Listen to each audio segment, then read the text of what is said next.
Dr. Oba Tashaka Show.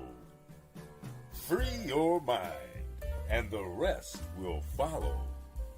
A show for all who are on the journey to discover the truths about their identity, history, culture, politics, spirituality, and family relationships. This is a show for the Black Freedom Movement and the Black Power generation and the hip-hop generation, including Black Lives Matter and associate activists, all of whom are seeking change. Dr. Oba Tashaka and his guests are dropping knowledge and insight from his successful organizing, research, writings, and innovative thoughts, the best of which have piped into God's mind to lift you up higher and higher.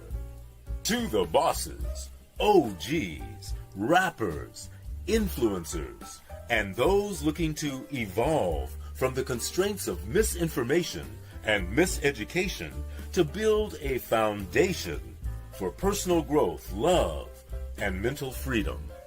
Check out the wisdom of the OR.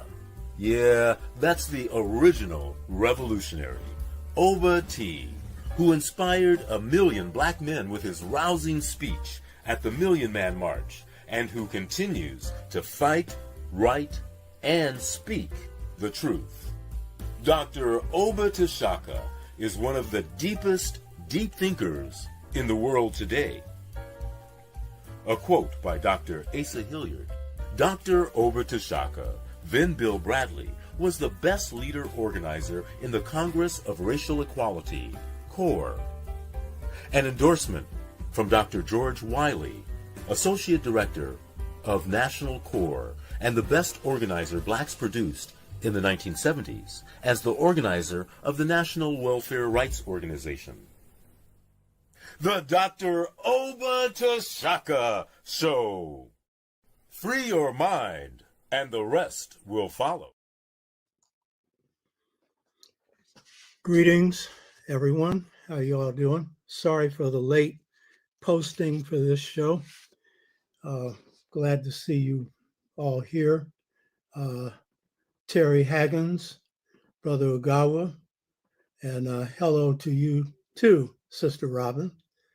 Sister Lisa, Gloria Briscoe, add one good man.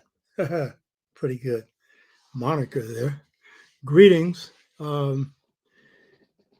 As I say at each show, for those who are new, hit the red button, which is the subscriber button.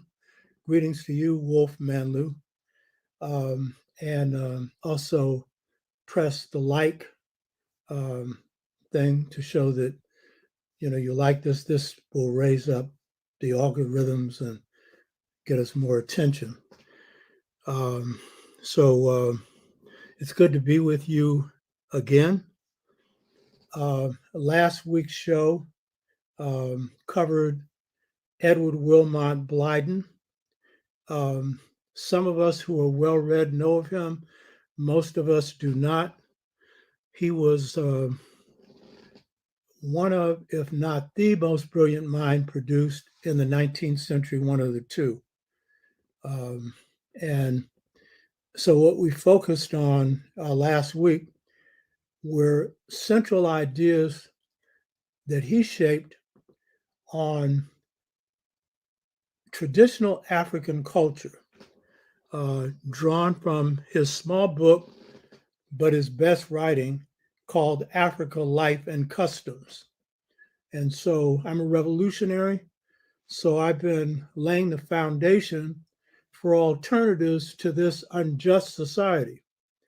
And so whether I'm going back to 10,000 BC or 149,000, dealing with the Twa, which provide the best model for just societies and really provide the foundation for the model for African family systems, which I've defined in my book, Return to the African Mother Principle, as twin lineal, meaning that our lineage doesn't come from our mother alone or our father alone, but it's twin, mother and father, grandmother and grandfather, from God If God is she, God's he, God's a spirit.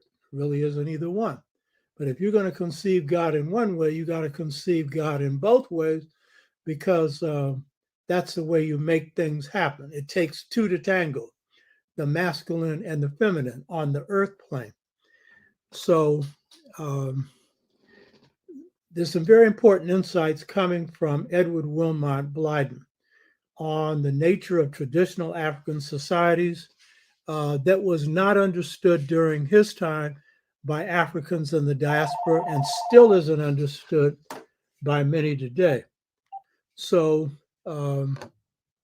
today's show is going to be connected to that, because we're going to look at one of the worst features of the unjust society that rules the world today, with America in charge of it, and that produces the worst experiences people can have, grinding poverty.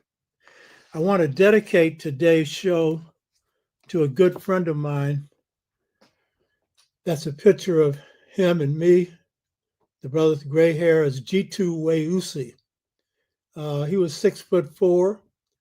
Jitu means big, Weusi black, big black. I'm dedicating this to him because he's one of our great organizers. He and I were good friends. He was the architect for building and organizing the National Black United Front. He built the East Organization. He and I had parallel organizations, Pan-African People's Organization, and the East had the Uhuru Sasa School. We had the Pan-African Center for Progressive Education. This is before we knew each other, because we met each other in 1972. He put out a publication for the East, Black News. We put out a newspaper called The African Awakener. He sent people to Guyana to work. We sent people to Tanzania to work. And so we hooked up in 1972, and we became good friends. I ended up introducing him to his second wife, who I knew through my first wife, Anasa Tashaka. And his second wife had been a member of the Black Panther Party. And we met while we were in a Jitu and I went to stay with him in Brooklyn, New York, after he had left the East, and to try and persuade him to get engaged in building the National Black United Front to help do that. And so Angela happened to be in this black bank, looking finer than fine. She invited me to dinner. I was married, but I would have gone anyway because she was our friend, but I didn't go. Jitu went, and it became a long marriage, one of the best relationships that anybody could have. Jitu was a master organizer, and his organizing skills were shaped heavily by the Congress of Racial Equality. He was not a member of CORE, but he went to the CORE office and learned basic organizing. He was the leader in Ocean Hill, Brownsville, which was the movement to control the schools in Ocean Hill, Brownsville. Jitu Weusi, that's he and I at our African Liberation Day in Oakland, where we rallied between 28 and 30,000 people every year. The largest African Liberation Day demonstrations after the first one that was held in Washington, D.C. to provide support for African liberation movement. So I'm dedicating this to Jitu Weusi, and I would say also Angela Weusi. Angela is a master economic developer. Jitu was a master community organizer. And so what I have to say today on this topic is going to take some master organizing to address it. So the topic for today is, who cares about the Black poor? This may not be the most popular topic for some of our people who are on the AfroNet, because anytime we change from ancient Egypt or anything ancient Africa, the numbers go down, especially on Facebook. You know, but they don't go that high either on YouTube. Like we had a very good interview with Davey D on the birth of hip hop. That's probably one of the best discussions you'll ever hear on hip hop. But the numbers on YouTube were about half of what they are when it's on Egypt. Don't you get it? You use your past to change your present. Otherwise, past is a dope. It's a aphrodisiac. It's, make you feel good, but you're not doing anything with it. History's a weapon. History's a knife. History enables you to cut through oppression. And if you don't have that view, you're wasting your time. You hear me? You got to make the past serve the present. You hear me? But you only understand that if you're engaged in something to change the present. Because if you aren't, it's probably textbook intellectual stuff. And that's good. I'm an intellectual. But apply it, baby. So the topic for today is, who cares about the Black poor? And I want to say I was inspired to pick up this topic by Bishop Reed. I was watching some of his stuff. He's a bishop in the African Methodist Episcopal Church. And some of you who write off the Black church don't really know it because it's the one institution you own. You don't write off what you own. And Bishop Reed, before he was bishop, was minister of the African Methodist Episcopal Church in Baltimore, Maryland, had over 10,000 members. Let Minister Louis Farrakhan speak from the pulpit. Not too many Black preachers allow that. He also had me in to speak a couple of months before the Million Man March and had me in for 2 days to speak about the Mother Principle and the Art of Leadership. And this was in 1995. This brother has all kinds of programs going on when he was in charge of his church, prison programs, all kinds of stuff. He had a BA from Yale, a MA in theology from Harvard, and a PhD in religion from the Western or whatever it is, Theological Institute. And he comes from a family of bishops. His grandfather was a bishop. His father was a bishop. He's a bishop. And he speaks in this old swoop style, the prettiest style of speaking this side of heaven. You hear me? And he's one of the best read people I know. So I got the idea for this topic because I'm trying to reach out to him, and I listened to a recent speech. His base now, he's bishop in Florida. Florida needs somebody like him to stick it to the crazies, the right-wing crazies. You know what I mean? So I got the idea for this topic from Bishop Reed, one of the best read brothers I know. But of course, that kills your image of the Black church because a lot of you don't know your own strengths. That's why you got a woe is me mentality. Yeah, we got the backward churches, but we got some real good ones. So this is a topic dear to my heart. Why? Because my main concern is the mass of our people, the poor. My life's been dedicated to this. I committed what's called in the Marxist literature revolutionary suicide, not the way Huey interpreted it, but dying as an elite and being reborn to serve the people, to be enlisted in the ranks of the people's struggle for liberation. So I don't care 2 cents about the Black elite, unless they're doing something for Black people. My main concern is the poorest among us, the one who are most in need. That's me. You hear me? And I know my grandmother came and my great-grandmother, they came from the bowels of Mississippi, poorer than 1,000 church rats. You hear me? And but rich in culture, rich in spirit. The same thing with my father, who worked a plantation in Orange, Texas. Never went to a day of school, taught himself, and was one of the best educated, best informed, and most radical, manly men I've ever known.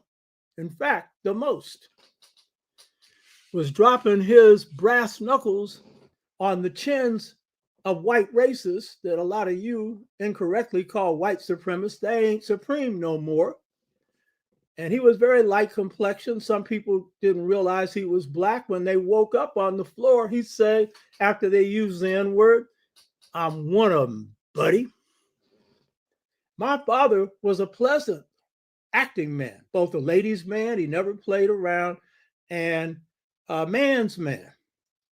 And the ladies liked him because they always felt secure around him, and he always protected them. And because of my father and my mother, I never experienced this thing I'm talking about,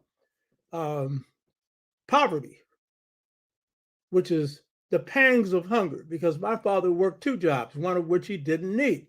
I've talked about this before. He was a bouncer at a multimillionaire Chinese American nightclub called the Forbidden City. There was a film on this. He took that second job because his first job was as a longshoreman, and he made good money for his time. And he didn't need a second job. My mother often said that. But my sister found out the reason he had the second job is he could legally kick the behinds of white people and not go to jail. That was my father. But he came from the roots of poverty, you hear me? And worked his butt off so that we could have something. And my mother did, because my mother raised us. She was one of the hardest working women in the child raising business. And she worked hard on our behinds every now and then. You all know about that stuff. We need to end that. But hey, it didn't hurt me too much. I didn't like it though, the behind whippings. So my first concern is the Black poor, the African poor globally, and the poor in general. But it's a poor frog that doesn't praise its own pond, and charity begins at home. So my first concern is the Black poor. So this ain't going to be your normal intellectual discussion. There's going to be a lot of stuff. You should be taking notes on this. And by the way, don't be talking while this is going on. Digest this stuff. This is coming from the standpoint of activism, of organizing as a revolutionary. What can we do about this? So the topic is, who cares about the Black poor? Those of you who have watched the show before know this. Those that don't, I'll repeat it. My awakening into African consciousness occurred in 1963, as I had just assumed the leadership of the San Francisco chapter of the Congress of Racial Equality, and had sent my organizers into the field, and we had picked the issue that the people wanted to address. And in the North, nobody asked the people what was their issue. And that's why in the North, the Northern movement failed to have across-the-board successes, both Black Power and the Black Freedom Movement. The Southern movement was successful because it not only asked the people, it was obvious what the issue was. The first issue was legal apartheid, Jim Crow. The second post-Reconstruction. That was the first post-Reconstruction. That was the issue, where Blacks were driven out of the ballot box and, terrorized and put on, sharecropping plantations. So they knew what the issue was, and then they came up with King's organization, came up with the winning strategy. In the case of the San Francisco Black Freedom Movement, my instruction to my members was, go ask the people, what do they want? King did not have any victories after 65 because he moved north. He knew the Southern situation, but didn't know the Northern situation, and he didn't know the central issue. If you're going to have an effective strategy, you'd better have the issue that drives that strategy, that's most meaningful to the masses of Black people. King didn't know what that was, though he addressed this issue theoretically because he became a revolutionary.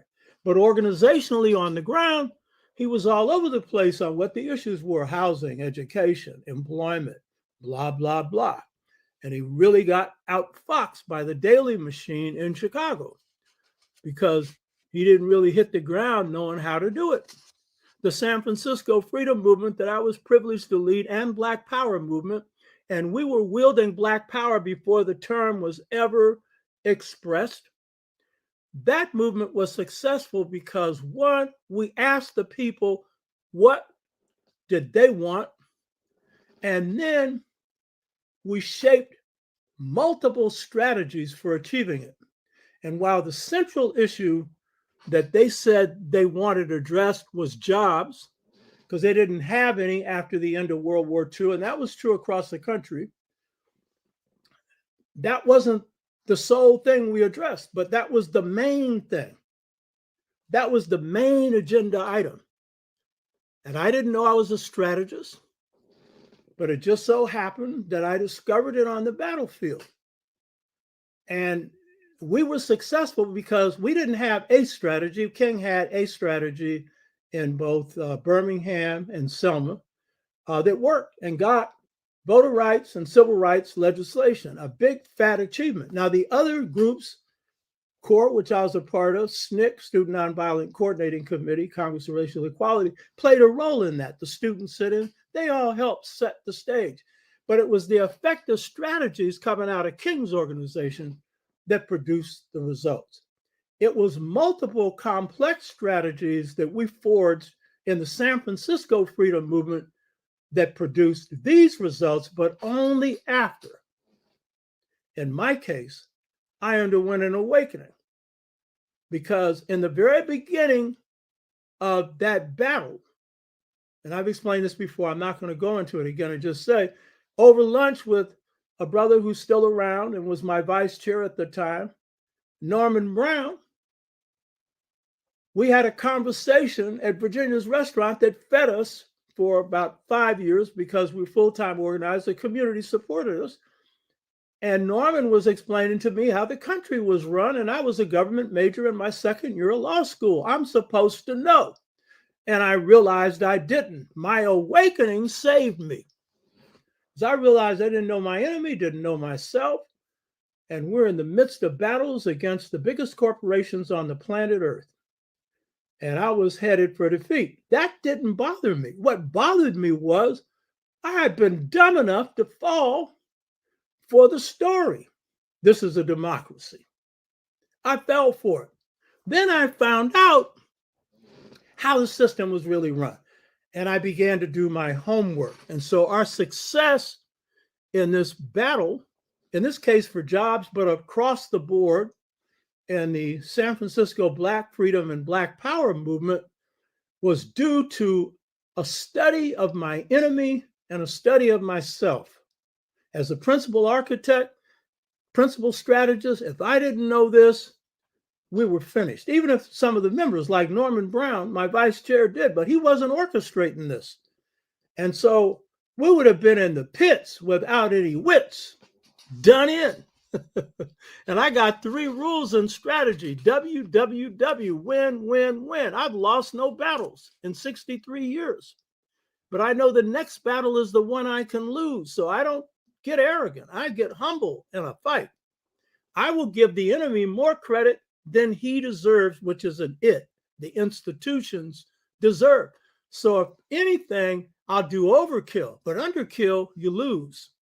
So since we're not perfect in estimating the enemy's power, I'll give them, after I've estimated their power, then I'm going to give them a little extra credit for something that I don't understand, that I've missed, because we all make mistakes. And the other thing that enabled us to be successful was that I put forward this policy: consensus. Decisions on policy would be made by consensus. This was basically the policy of Ella Baker, but hers was group-centered leadership, consensus through group-centered leadership. We didn't have group-centered leadership running everything. What we had is the group-centered leadership making policy and then working in committees and doing their homework and doing the work. And so in the case of the jobs campaign, the success of this was due in part to a brother named Ortho Drew, and he was chair of the employment committee. So that was the committee that I upgraded once we found out that the issue was jobs. And then that committee went out and did their homework. And we kicked the asses of the entire economic power structure of San Francisco, the Bay Area, and much of the state of California. I want to note this. All movements are local. And in the case of King's movements were basically Alabama movements. Birmingham, Alabama, Selma, Alabama, Montgomery, Alabama. That's where he really knew how to fight in his own situation. Ours was the biggest state in the United States, the second most complex battlefield in the United States, next to New York, the most complex ethnic composition, what they call the Wall Street of the West, and some conniving, the likes of which you'd never see, you know? New York was the hardest, but next to New York, it was San Francisco. And so we mastered that. So I'm saying this, whatever I have to say about who cares about the Black poor, the state of Black poverty, I'm coming from a perspective that has addressed it on one level, on a mass level, producing thousands of jobs for Black, brown, red, and yellow people. Some of you say, why brown, red, and yellow? Because once you put the hit on a corporation, you just can't limit it to Blacks. But we got most of the jobs because we led the movement.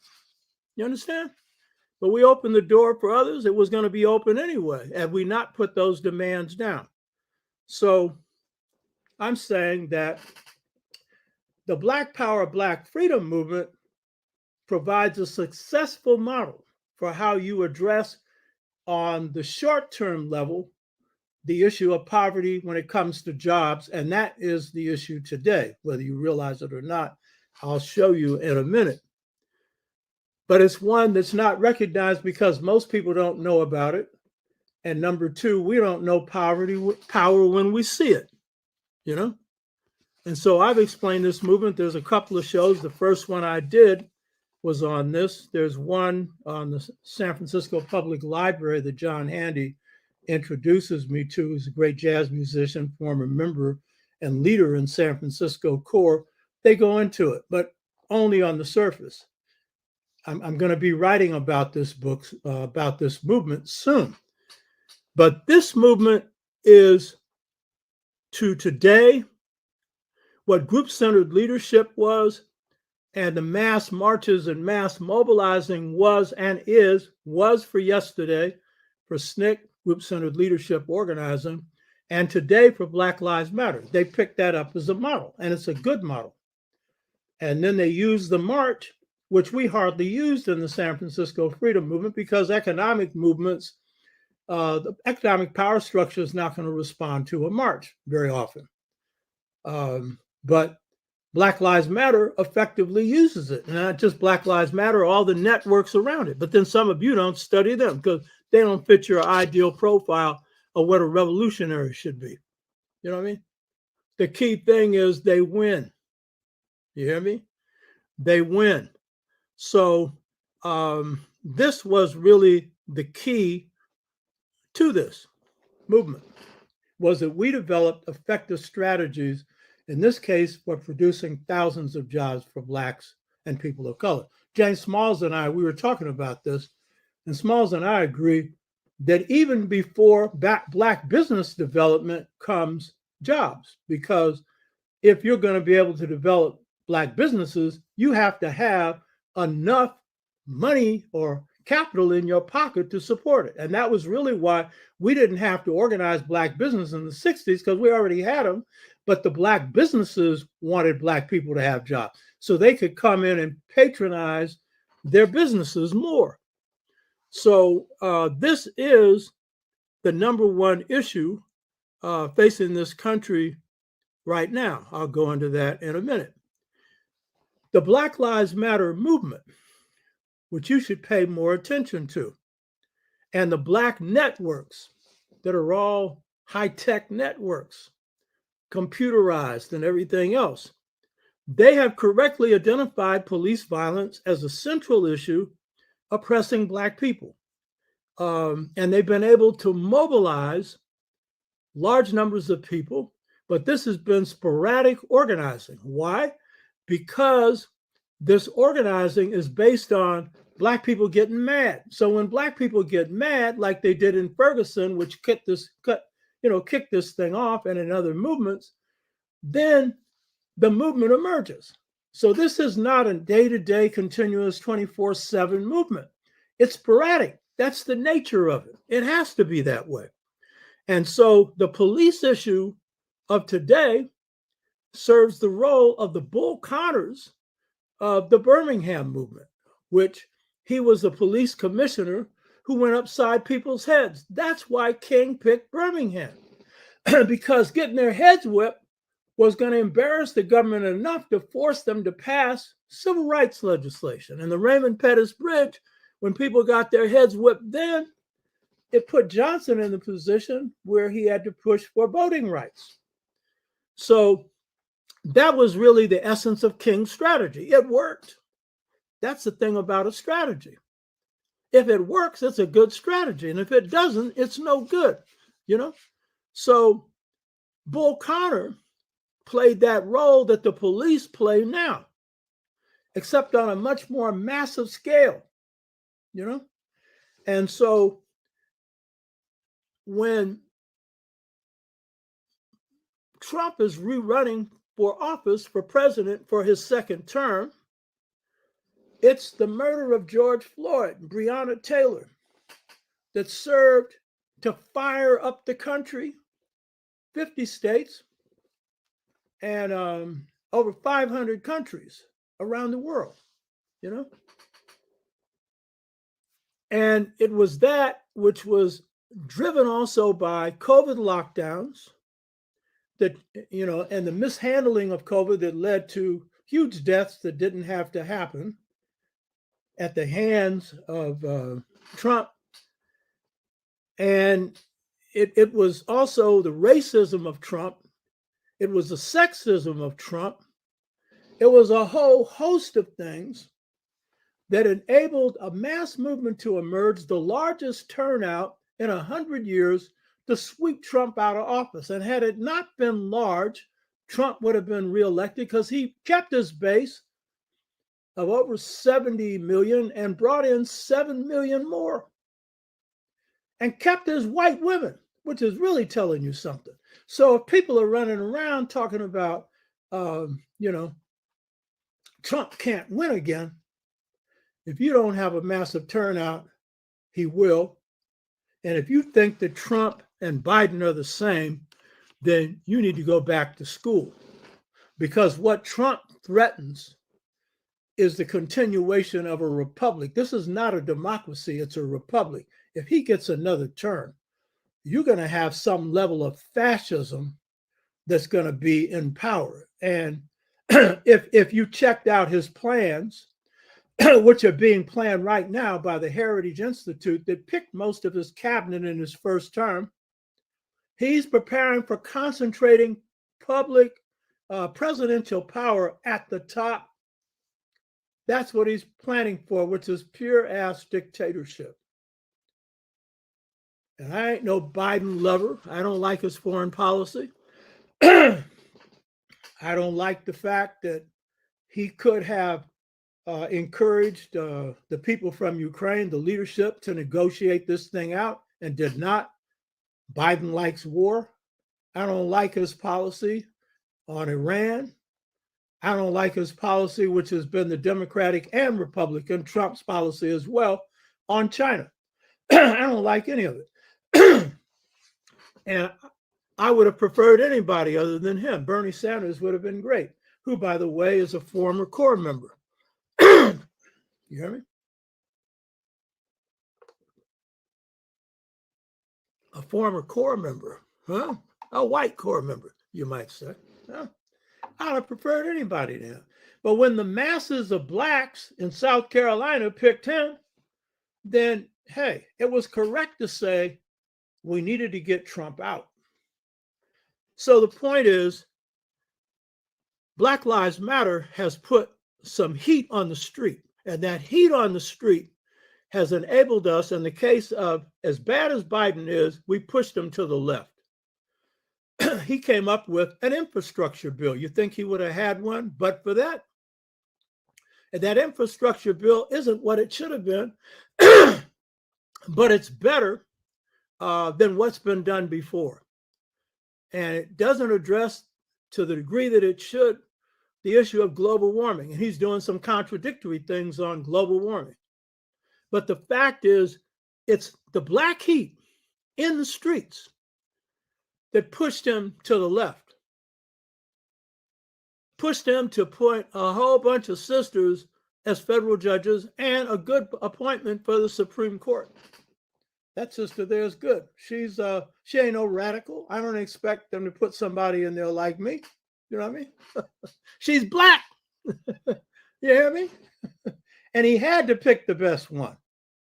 Forced him to pick a black vice president. I don't like her either.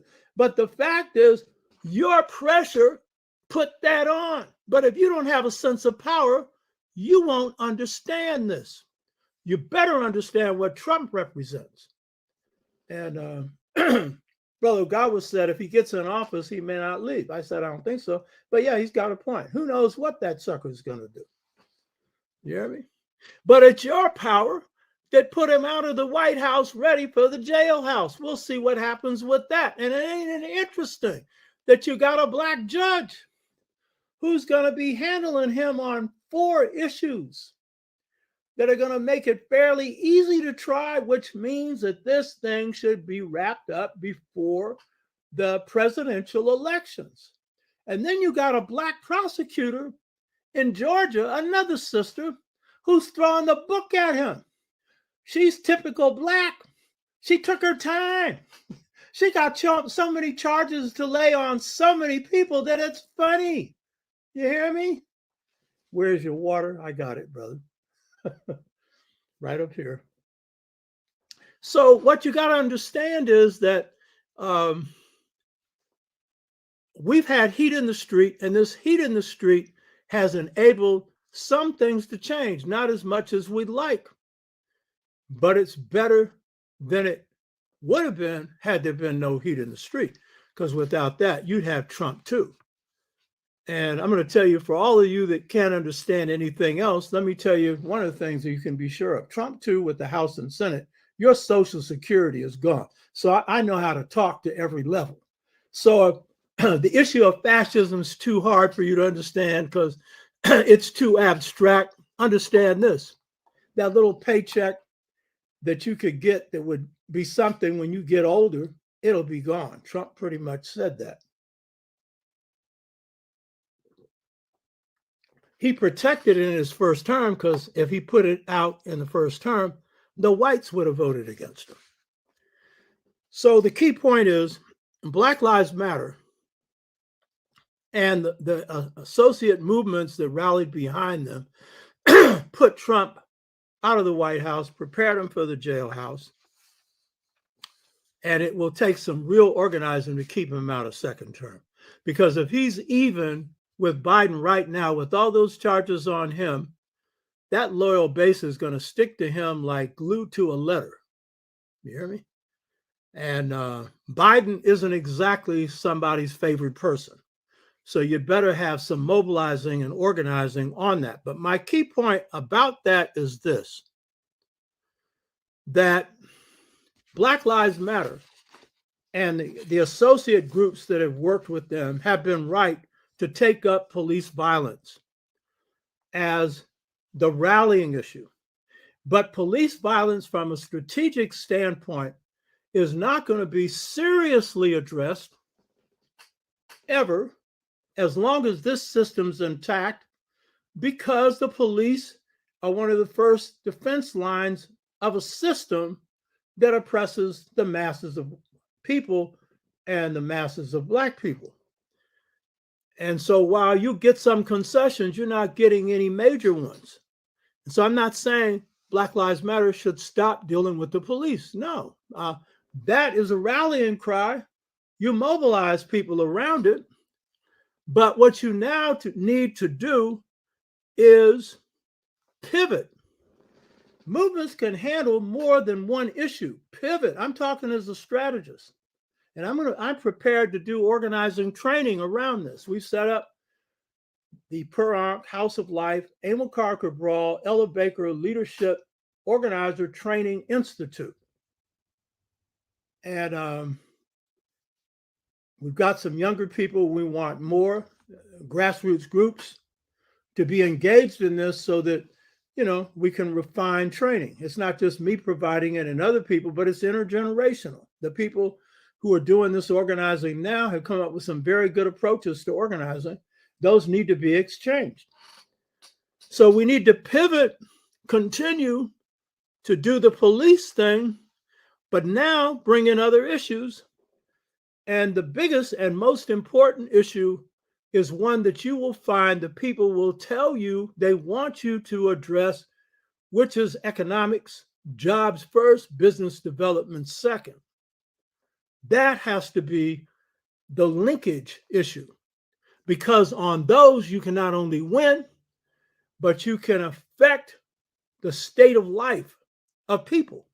This is not my solution for overall change, because one of the conclusions I reached with this successful movement was, and King did it politically on another level, was, yes, we were successful in producing jobs, but the very success revealed the failure, and it is capitalism is not structured to employ all the people and to provide good wages. It's not structured for that, let alone to empower them in any way, economically, politically, socially, or anything else.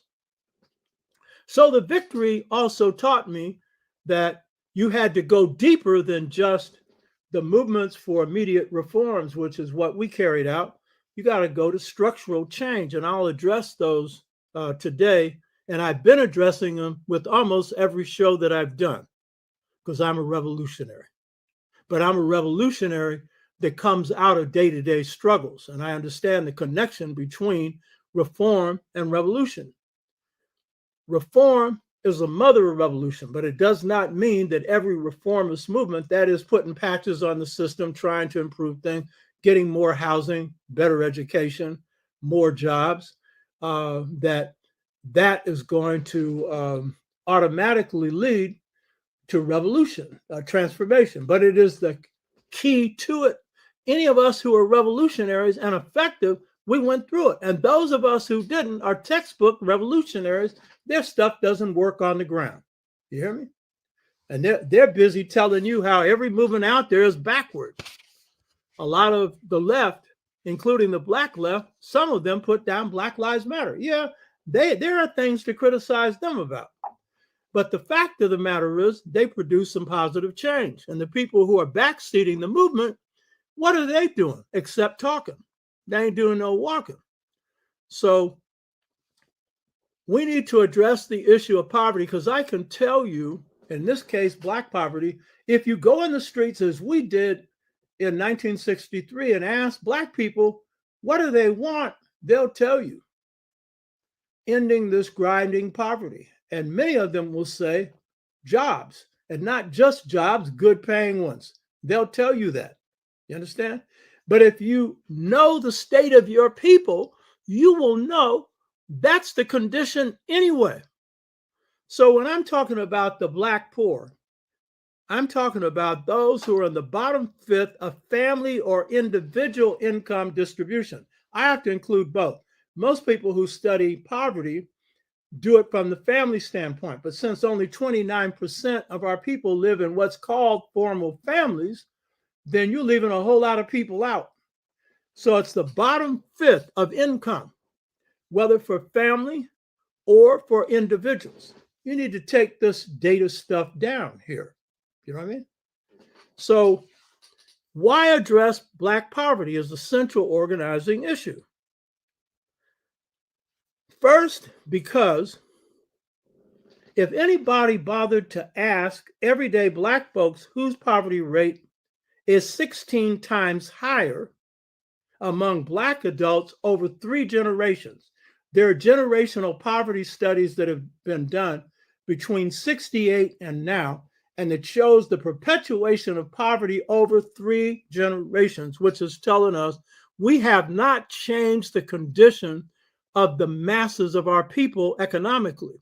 And basically, the Black freedom movement in the South didn't touch it. On the one hand, I'm not critical because they had to address the right to vote and the ending of formal legal apartheid. But as I thought more about it over time, I realized that they could have addressed the issue of jobs, the issue of poverty in the South. And had the North done what we did, they could have addressed it in the North.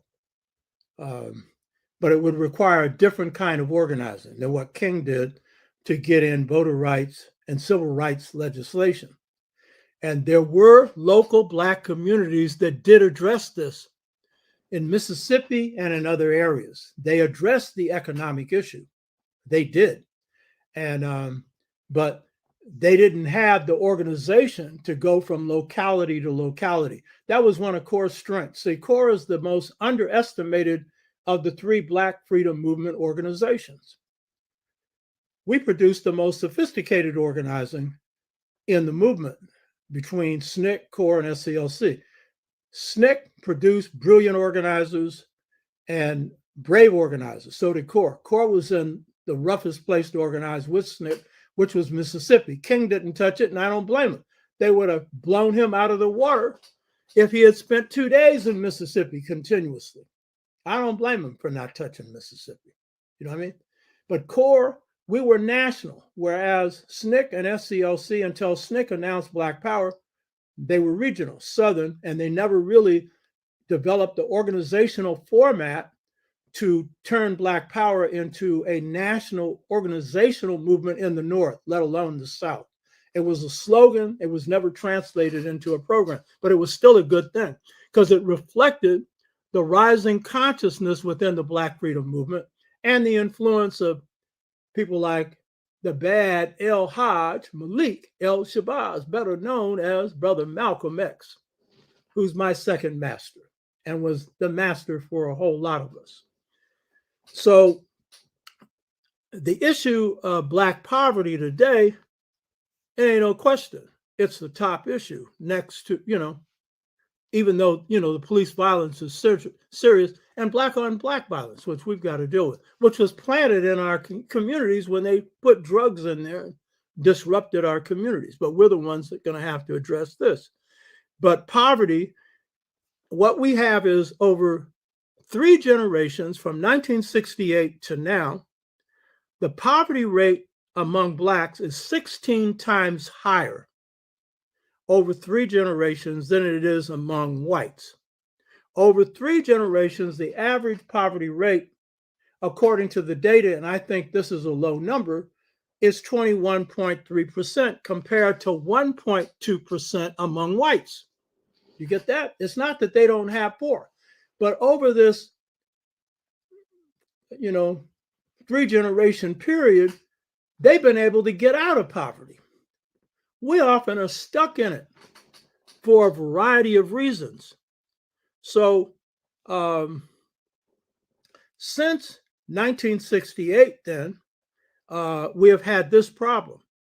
And so what it has meant, poverty for Blacks or anyone that's facing poverty, but since ours is extreme, the only group that has a higher level overall is Native Americans. What does it mean? It means hunger. It means low income. It means poor housing. It means a lack of fresh water. It means no health care or very little. It means rundown schools, poor clothing, and just general misery. You hear me? You got Blacks eating rats. You hear me? That's how bad it is. But some of us got our heads in the sand, or we think that there's some little solution for this, and it's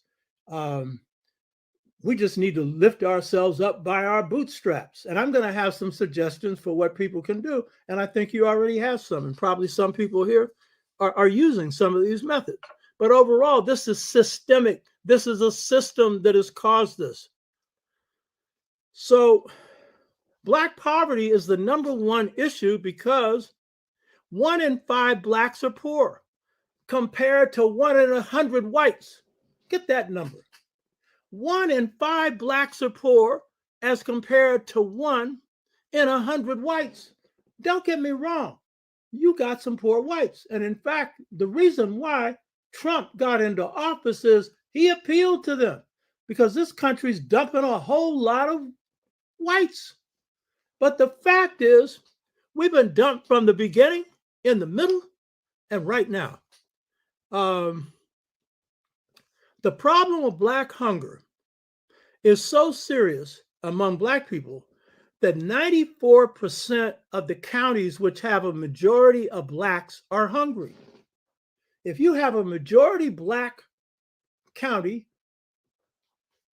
94% of the people in that county are hungry. Blacks are 4 times more likely to face hunger than whites. Only 8% of African Americans live in communities with supermarkets. Y'all know this. And so they got to go to these little corner stores where they got this bread that will cause diabetes and you pay more for it. They got everything that is low down on the health scale. Y'all know about that. You know what I mean? And so the supermarkets, only 8% of Black people who live in Black communities have supermarkets. Only 8% of those communities have supermarkets. While the communities in which white people live, 31% of those communities have supermarkets. And if you're poor, you don't have a car. How in the hell are you going to get to a supermarket? Yeah, get on the bus. But if you really need some groceries, how are you going to carry those home? And if you're a senior or if you got any kind of health problems, you're in real trouble. You hear me? Huh? So what is the cause of Black poverty? A lot of these studies, they want to put it on the poor and they're going to show you certain things that the poor should do. Or, you know, they'll have some things that they list as intergenerational poverty and, you know, some things that cause this, but it's systemic. And so we know the major cause of poverty in the Black community is enslavement. And in African communities, colonialism, or the Caribbean or South America, colonialism, and now economic colonialism called neocolonialism, where they control you through the World Bank, International Monetary Fund. You have leaders, but they're puppets on a string. And the people who control the economy have got them dancing. So what's the connection between Black poverty and slavery? Slavery provided free labor for the Western world, for the United States, for Britain, for France, for all of these major Western economies. And so it was the major basis for accumulating capital, wealth. Eric Williams, former Prime Minister of Trinidad, wrote the classic book, Capitalism and Slavery. And you need to really read it if you haven't. And it's the best documented study on the role of slavery in enriching a Western power. At that time, the foremost power in the world, Britain. So he showed how Barclays Bank and all the major insurance companies, major businesses in Britain, gained their wealth through the slave trade, through enslavement. And Britain was the foremost power, imperialist power in the world for 300 years. And so they got their wealth through freely ripping off the labor of Black people and the lives of Black people, because in the Caribbean and in this country, slavery often meant death. You could live in this country, average age was 50. In the Caribbean, it was 20, 25. You know what I mean? And then all the people who were dumped off the slave ships if there was any problem, so that the slave masters could collect on the insurance policies. You know, if they were too sick or something came up or it was more in their interest to dump you, they could collect on the policy. So this free labor is the basis for the wealth that has been derived under the system called capitalism. Now, Karl Marx does a good analysis of capitalism. He basically does an analysis where he shows you how workers are ripped off. And it's a formula in economics called use value and exchange value.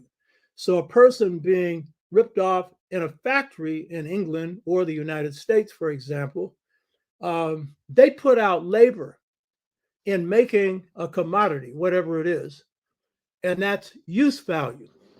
That use value is what contributes to or is the basis for the value of the product produced. And when it's sold, it's called exchange value. And so when you have use value and exchange value, you have a commodity. So that was Marx's analysis. But Marx didn't do an integral analysis of how slavery was at the foundation of the accumulation of capital that enriched the Western world. And we were treated as the commodity. And so whatever we put into the labor, we didn't get anything out of it. And we could be sold or the products we produced, either way. And none of it got into our hands. So this is the nature of capitalism. It's a vulturistic rip-off system. And if you think you're going to progress under it, yes, a few have. You know, you got a few black billionaires. And we got a lot of black people out there thinking they can be that. Your chances of being that are as possible as you being able on your own ability to fly to the moon. Or to survive if you hold your breath for 3 or 4 minutes. You got as much chance of being a billionaire as you have of living through one of those experiences or being able to get on the moon on your own effort. So this isn't just the cause of Black impoverishment in this country, it's the cause of Black impoverishment in Africa, the impoverishment of a lot of Asians and people of color throughout the world. So this is the major cause, capitalism. And when you see any studies of what's wrong with this system, they don't identify capitalism as the problem. They will give you a good analysis on poverty, but they're not going to identify that. They're not going to get any funding for their studies, you know. The founding fathers who wrote the Constitution of the United States, and the Constitutional Convention was chaired by George Washington, who was the richest person in the United States. He was the richest slave master. That's where his wealth came from, true to where capitalism got its wealth. The so-called founding daddies, they represented the 1%. And the 1% at that point in America's history controlled half of the wealth of this country. And so they structured the Constitution to see that wealth would be perpetuated, not only perpetuated, but would grow. If you look at the Supreme Court right now, it seems to be some revelation that the justices have been bought off. Clarence Thomas gets the major look because of the planes he's flown on and everything else by the rich. One of the rich donors bought his mother's house and so forth. But the fact is, most of them owe their positions to whatever these wealthy do. And as I pointed out before on other shows, when Chief Justice of the Supreme Court, Oliver Wendell Holmes, was asked what was the basis for Supreme Court decisions, he said, we bend towards the most powerful forces in society. That's what the Supreme Court is for. And they've grabbed power. So anytime they choose, they can strike down a piece of legislation that comes out of Congress, and it will invariably be legislation that is good for the poor. And you've seen what they've done with abortions rights. That's a position of the overwhelming majority of people in this country and the overwhelming majority of women across all ethnic groups. But they've imposed their decision on them. And they are the ones responsible for Bush 2 being put in office. And when the Supreme Court was asked what was the basis for this, they said there's no precedent for this. And then one of its members said, we did this because we're the Supreme Court. Supreme Court under British common law is supposed to be based on legal precedent.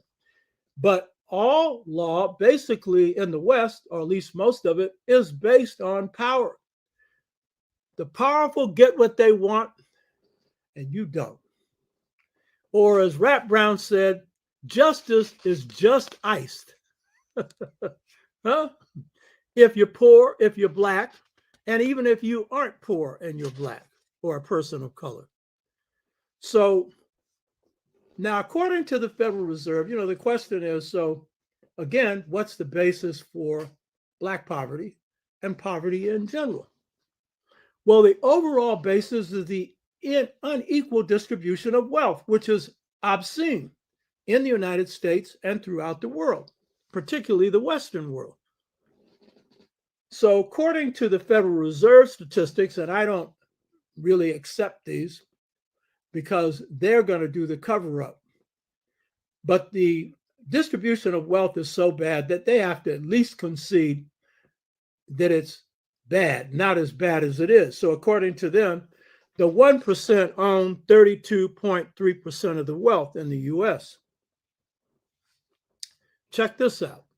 But the bottom 50% owns 2.6% of the wealth in the US. Let me repeat that. According to the Federal Reserve, the top 1% owns 32.3% of the wealth of the US, and the bottom 50%, 2.6% of the wealth. Now, at the time the country was founded, 1% owned 50%. You think they own less now? Those figures are deflated. It's worse than that.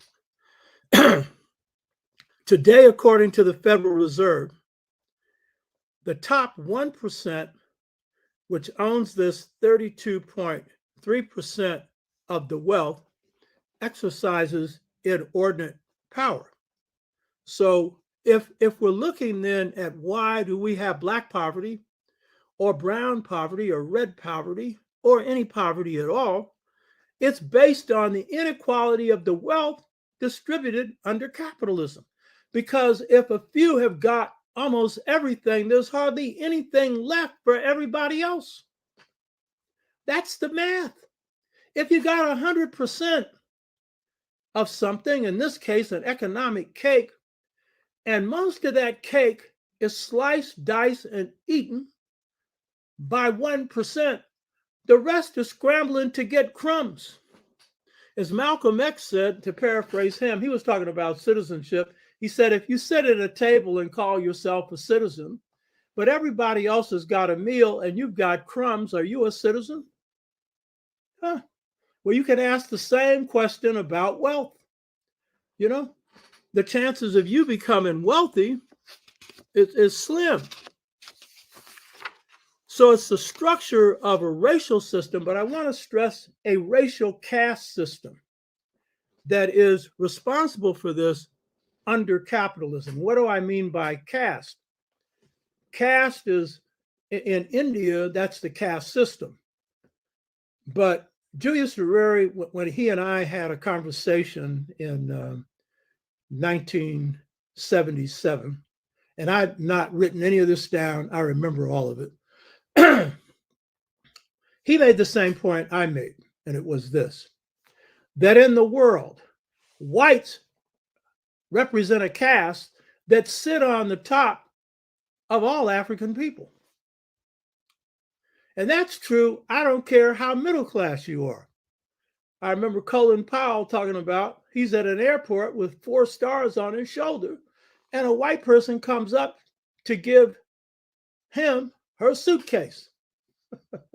He's got to be a red cap.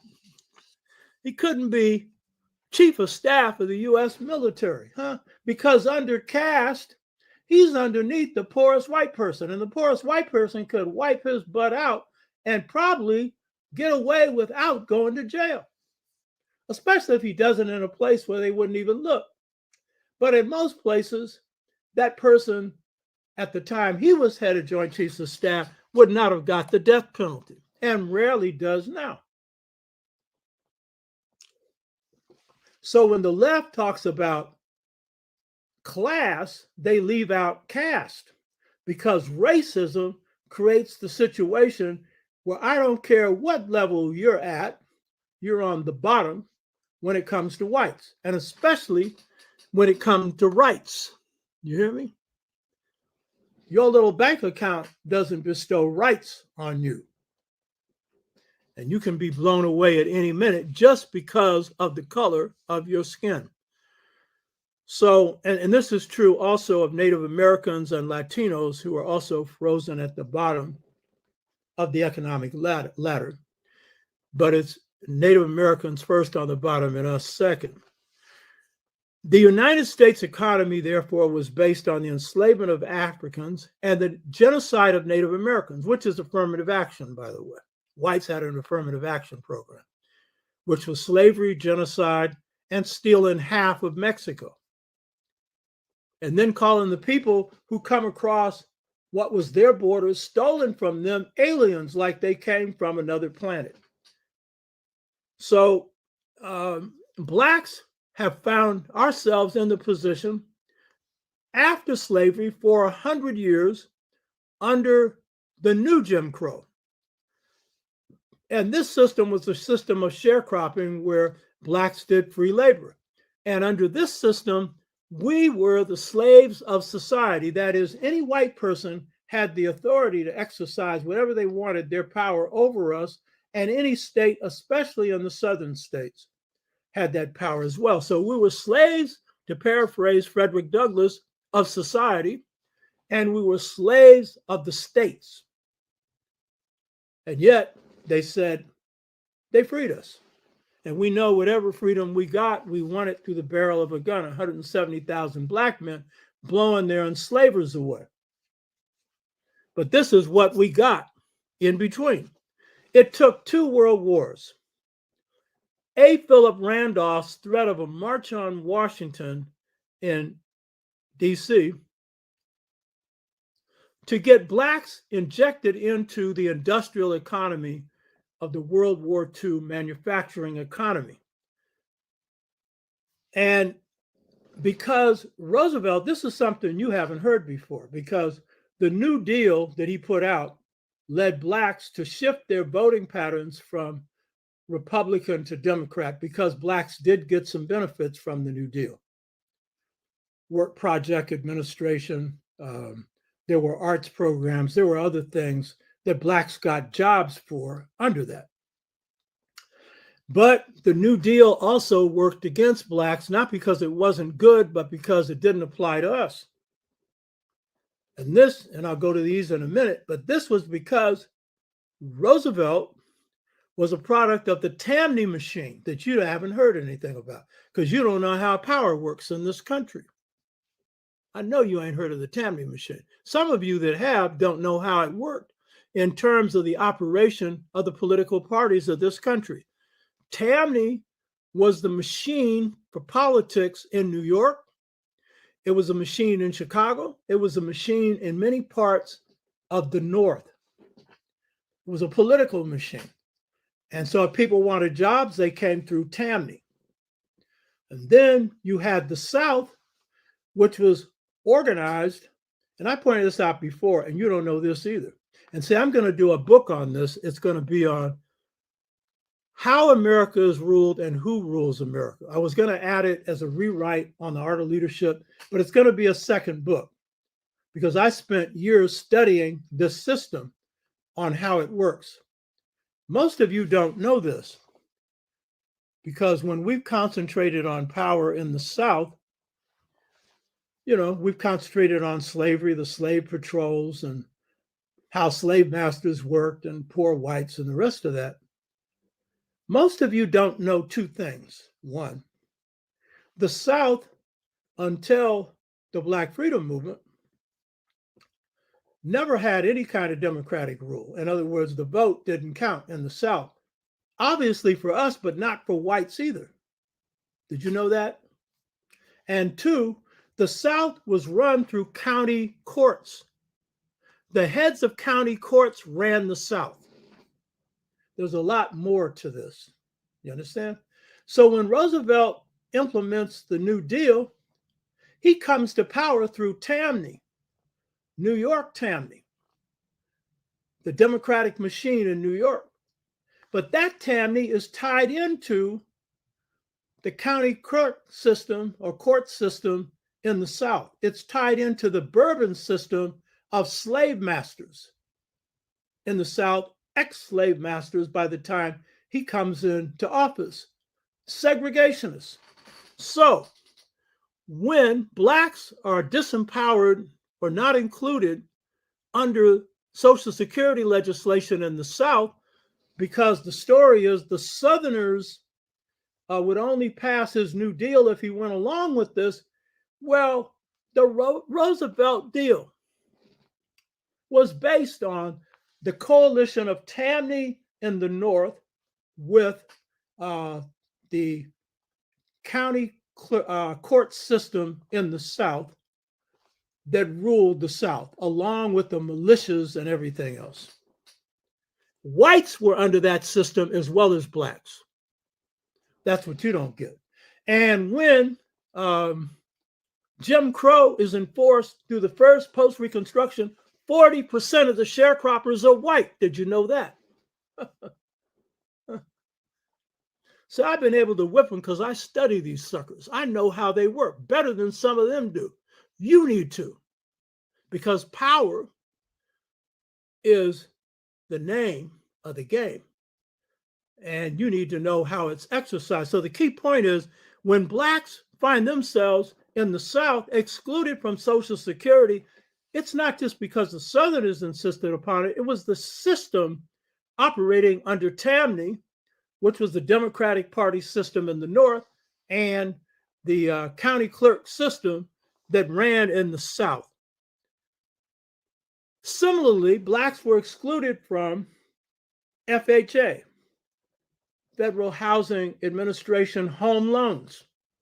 And so for a long time, Black people could not finance a home. And in places like Chicago, they had certain rental agreements where people were promised that long-term this could transfer into home ownership, which it never did. Or in the case of Washington, D.C., where Blacks could actually get FHA loans. The FHA loans were, of course, in Black communities, which over a period of time, Washington, D.C. became predominantly Black. Now it's 30%. But at that time, Blacks could get a home loan. But the problem is the banks would not invest in those areas. So the equity would not grow in the home. And so a Black person who bought a home in Washington, D.C., let's say 1945, and they passed it on to their children, let's say in 1970, they were getting almost the same value that the parents paid for it. Because again, capitalism structures oppression. I call this system we're under semi-colonialism. You can't call it colonialism because generally, if you have a colony, then people are oppressed on their own land. We were taken from our land to this country. Generally, colonialism also has another feature. It's a continuous land base. Generally, people under colonialism occupy a country. It's a continuous land base. We're spread all over the country. You know, we got concentrations on the East Coast, some in the Midwest, but the Midwest is heavily white, some on the West Coast, and a huge population, a majority in the South. So that's not really colonialism. It's semi. It's got features of colonialism. So it's a caste, racial system, which freezes you at the bottom. Even if you have economic power, you're frozen at the bottom. So all of this means that if you're denied home loans, if you're denied for many years Social Security, that's another source of wealth. The main source of wealth for people other than the rich in this country is real estate. So if you didn't get any until recently, and then if you got it recently in the wrong areas, you ain't got much to pass on. And so that's why in studies that have been done recently, you got 3 generations of Blacks who are suffering poverty at similar levels, and some who get out fall back in, or their children do. And this was a issue that was addressed when I dealt with the show on Wilmot Blyden's position. He pointed out at that time, an African in Europe could gain wealth, but he would lose it because Europe is structured to favor Europeans. And so your little oneself, you might keep it for a period of time, but there's no structure to enable you to keep it going. And you'll eventually lose it. And that's the nature of how it works here. So this contributes to poverty. So economic inequality isn't just confined to the United States. According to Oxfam, OXFAN, the richest 1% of the world, the richest 1%, control half of the world's wealth, 1%. It's the same figure that you had for the US when this country was founded. The 1% controlled half of its wealth. They have duplicated this around the world. So if you think you're getting out of this without structural change, which is a revolution, you're kidding yourself. It may not happen in your lifetime, but this baby ain't changing unless it gets changed from top to bottom. 81 billionaires have more wealth than 50% of the world's population. 81. You hear me? 81. While some pay only, of these 81 billionaires, only 4 cents on their taxes for $1. 4 cents on their taxes for $1. Elon Musk, who's the richest man in the world, paid 3% on taxes from 2014 to 2018, 3%.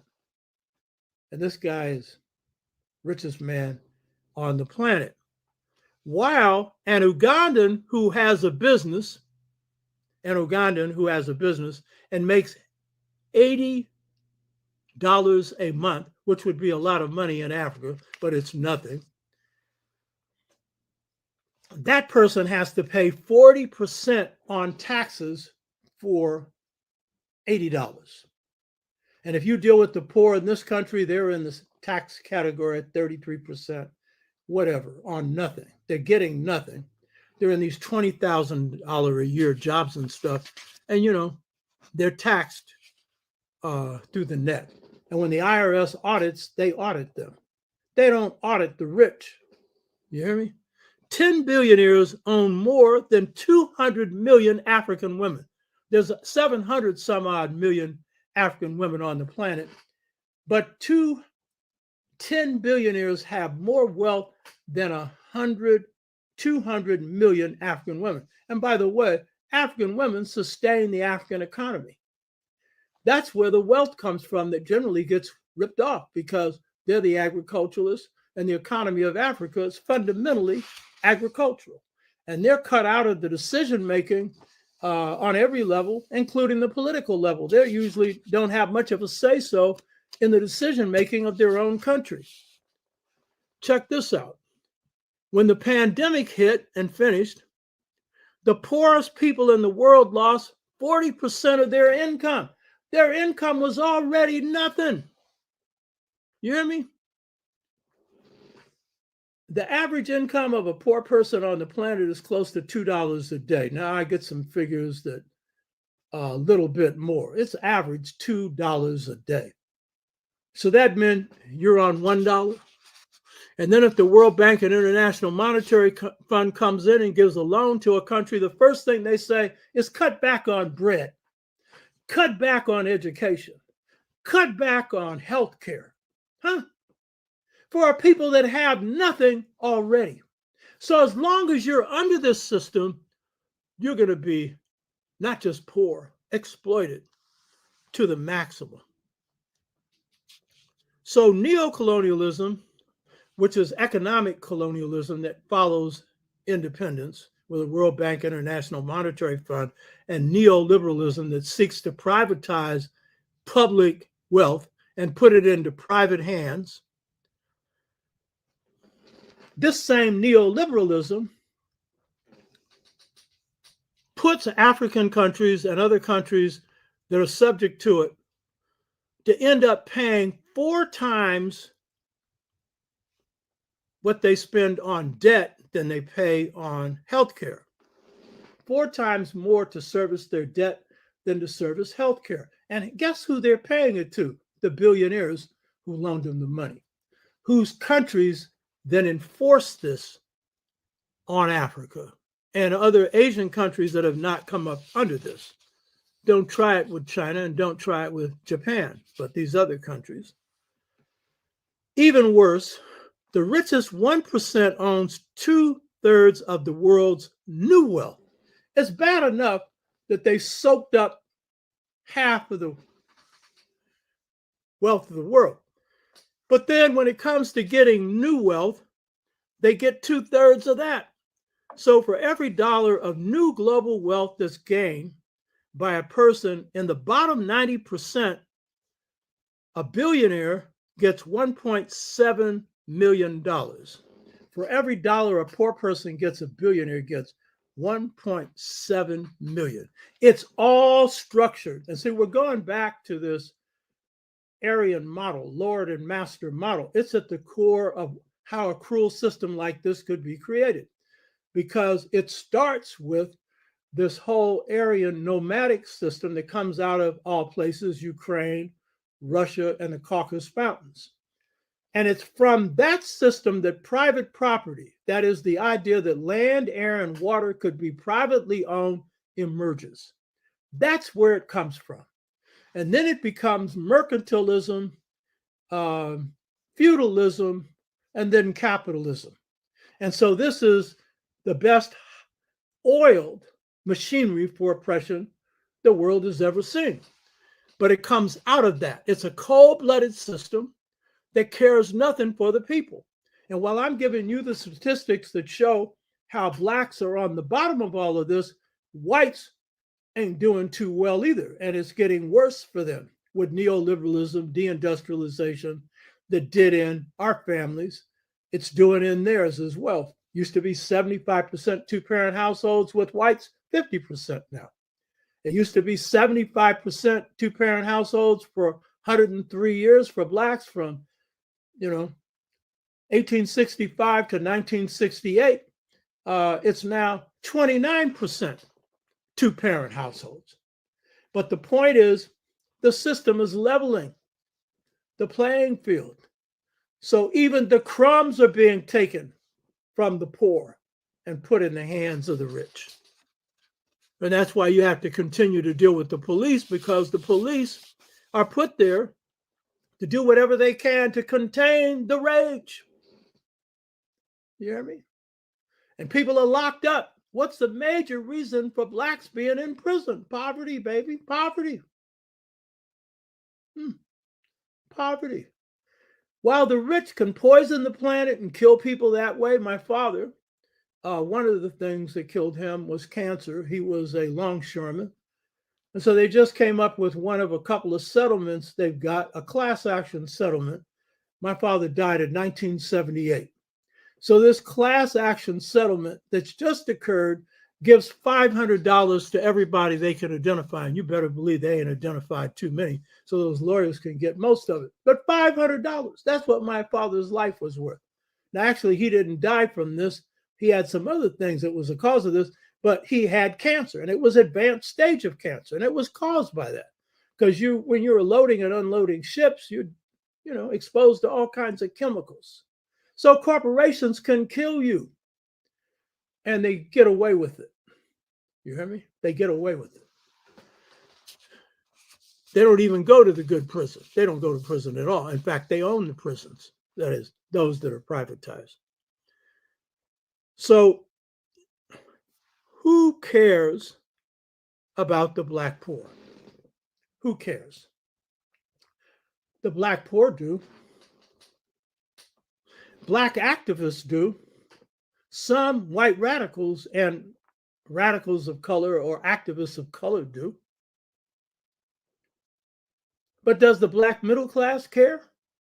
See, Du Bois had a program of the Talented Tenth, where he had proposed that he thought that the Talented Tenth, which he saw himself as a prime member of, would lift the race up. And then he abandoned that idea because he said the Talented Tenth only cares about looking out for its own well-being.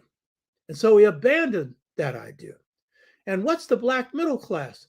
These are people whose parents were poor. Clarence Thomas is a member of the Black middle class.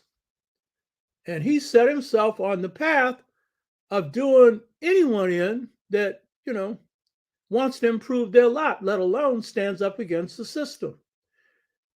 But he's the extreme. You've just got a lot that just don't care. You know what I mean? They say, I got myself in this position. You need to do it yourself. But who got you in that position? It was Blacks who put their heads and necks on the line so you could make progress. Every bit of progress Blacks have made in this country has been made through struggle, not through just individual effort, So most of the Black middle class doesn't care 2 cents about the state of the Black masses. What about the Black establishment? Now, I recommended that you all read this book, and I bet you none of you have bought the book. Negro Mood, written by Lerone Bennett. You all run around with this simplistic analysis of the boule, and some of you think that the secret societies among whites run the country, which is a pure joke, But Lerone Bennett provides the best analysis of this control group created by Booker T. Washington and W.B. Du Bois, called the Black Establishment. And it's one of the 2 chapters in this book, The Black Establishment and Voices from the Cave, that make this very thin book a classic. And I've told some of you haven't heard this, but I knew Lerone Bennett. He's a great, for you that don't know who he was, he's an African-American scholar that wrote extensively on African-American history and had beautiful art illustrating his works. And he was backed by Johnson, who owned Johnson Publication, Ebony Magazine, Jet Magazine, and, those publications. And he would come to National Corps conventions, so I knew him. I ended up being National Treasurer of Corps, chair of 14 states in the Western region, and then chair of the local chapter of Corps. And then I've said this before, but those that haven't seen the show before, I'll repeat it. The Million Man March, before I'm getting ready to give my speech around 9:30 in the morning, Lerone Bennett's on the stage.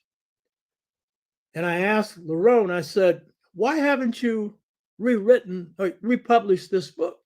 Oh, I'm going to do it.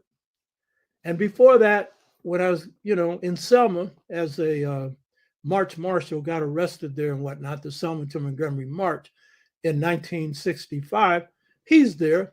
And this is when I first approached him because the book had just come out. Malcolm read this book. Most of our African-centered scholars who I told to read it, hardly none of them have read it. You understand? And so I asked him, I already knew the answer because I had read all his books before that. I said, what's your best book? I knew what the answer was. Negro Mood. What is the Black establishment? The Black establishment is the group made up of major Black institutions Black colleges, Black business associations, Black fraternal organizations, but most importantly, Black civil rights organizations and a host of others. They make up this core of the Black establishment. And the key people in the Black establishment, you've never heard their names because they served on many boards of directors in the Black establishment and make decisions across organizational lines. The leading groups in the Black establishment are the civil rights organizations, and I would say now the Congressional Black Caucus. They should call them caucus. They make up the leading groups in the Black establishment. Now, here's the thing about the Black establishment. A. Philip Randolph, the Congressman, Adam Clayton Powell, Sr., was a member of the Black establishment, but Adam Clayton Powell Jr. was not. Why? Adam Clayton Powell Jr. was too radical for the Black establishment. Ron Dellums, who ended up being in charge of the appropriations process for a while in Congress, a progressive congressman, was not a member of the Black establishment, you know. But many members of the Congressional Black Caucus are. So your politics has a lot to do, not only with your position within these organizations as presidents of a college, a Black college, or heads of a fraternal organization or whatever, or Black publishers. They're another grouping in there. Johnson Publications would be a part of the Black establishment because it depended heavily on Jewish and Zionist, ads. And when Jesse Jackson began to meet with the Palestinian Liberation Organization, Johnson Publication called him into a special meeting. And Johnson told him that they would not back him any further. And by the way, Jesse Jackson was backed by the Black establishment if he had another meeting. And of course, those meetings ceased. Jesse Jackson himself was financed by the Black establishment of Chicago that has one of the richest groups of Blacks in the United States. They bought his house, they bought his clothes, they put him on a salary. Y'all don't know any of this because you just deal with black and white. There's a thing called power. You better understand how it works. So the Congressional Black Caucus, when it was first formed and when the Roane Bennett did his analysis, they barely existed. But now if Lerone Bennett was alive, he would add a number of things to his analysis on the Black establishment, and it would include the Congressional Black Caucus. So what do the Congressional Black Caucus have to say, and what have they tried to do for the poor? Well, they have an annual budget that's okay, that has no chance of getting enacted. And in its first period of operation, they took stances in opposition to apartheid in South Africa. They opposed Reaganism. They took some fairly progressive stance. But what's happened to the Congressional Black Caucus since then is they have become heavily heeled and heavily financed by the white corporate elite that puts money into their campaigns, that has helped fund their office and a lot of their programs. And they have become complicit with neoliberalism. Under Bill Clinton turns the Democratic Party into the Republican Party, calling it New Democrats. And what they do is they remove the workers out of the party. Now, in part because some of those workers had sided with Reagan, supporting Reaganomics, and it sided earlier with Nixon, supporting the war in Vietnam. But largely, this was because the party was going corporate. And so even though Clinton was very popular among Blacks, in part because the Congressional Black Caucus didn't tell Black people the truth, what he was really doing to them. And so he took the extreme neoliberal position, whereas Reagan would falsely talk about welfare queens stealing welfare when they didn't. He ended welfare, except for 5 years. Whereas Bush 1 framed the North American Free Trade Agreement, it's Clinton who implemented it. Whereas Roosevelt had a Glass-Steagall provision during the Depression, which kept banking out of any kind of speculation. He ends Glass-Steagall.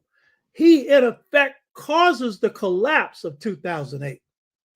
Because once they get into this neoliberalism, in this case, banks can do anything they want. Of course, you have your 250,000 now, and before it was less, federal deposit insurance on your savings. But other than that, banks were now able to speculate in the stock market. They were able to package what's called derivatives. And Blacks were given all these lousy loans based on, these loans that could go up or go down, something you should never buy a home on. And if you do, it's only for a minute. When I bought this house, I went on that because I wasn't able to get a good loan right away because my realtor didn't have that skill. She had the skill of finding the house. But then I went right away and got me a fixed loan. You hear me? You don't get one of these variables on the house you live in. But Blacks were given these loans, and they were given, some of them, 100%, no down payment. All the rest of that, when the economy collapsed, Black people lost 40% of their wealth, 40% of their homes. And Obama saved the rich and did nothing for them. You hear me? We are so loyal to race that it sometimes blinds us to the positions that people of our race are taking. You should always look at whose side are they on. So if we look at the elite, with the exception of a few, Harry Belafonte cared about poor Black people. Harry Belafonte politicized Jay-Z.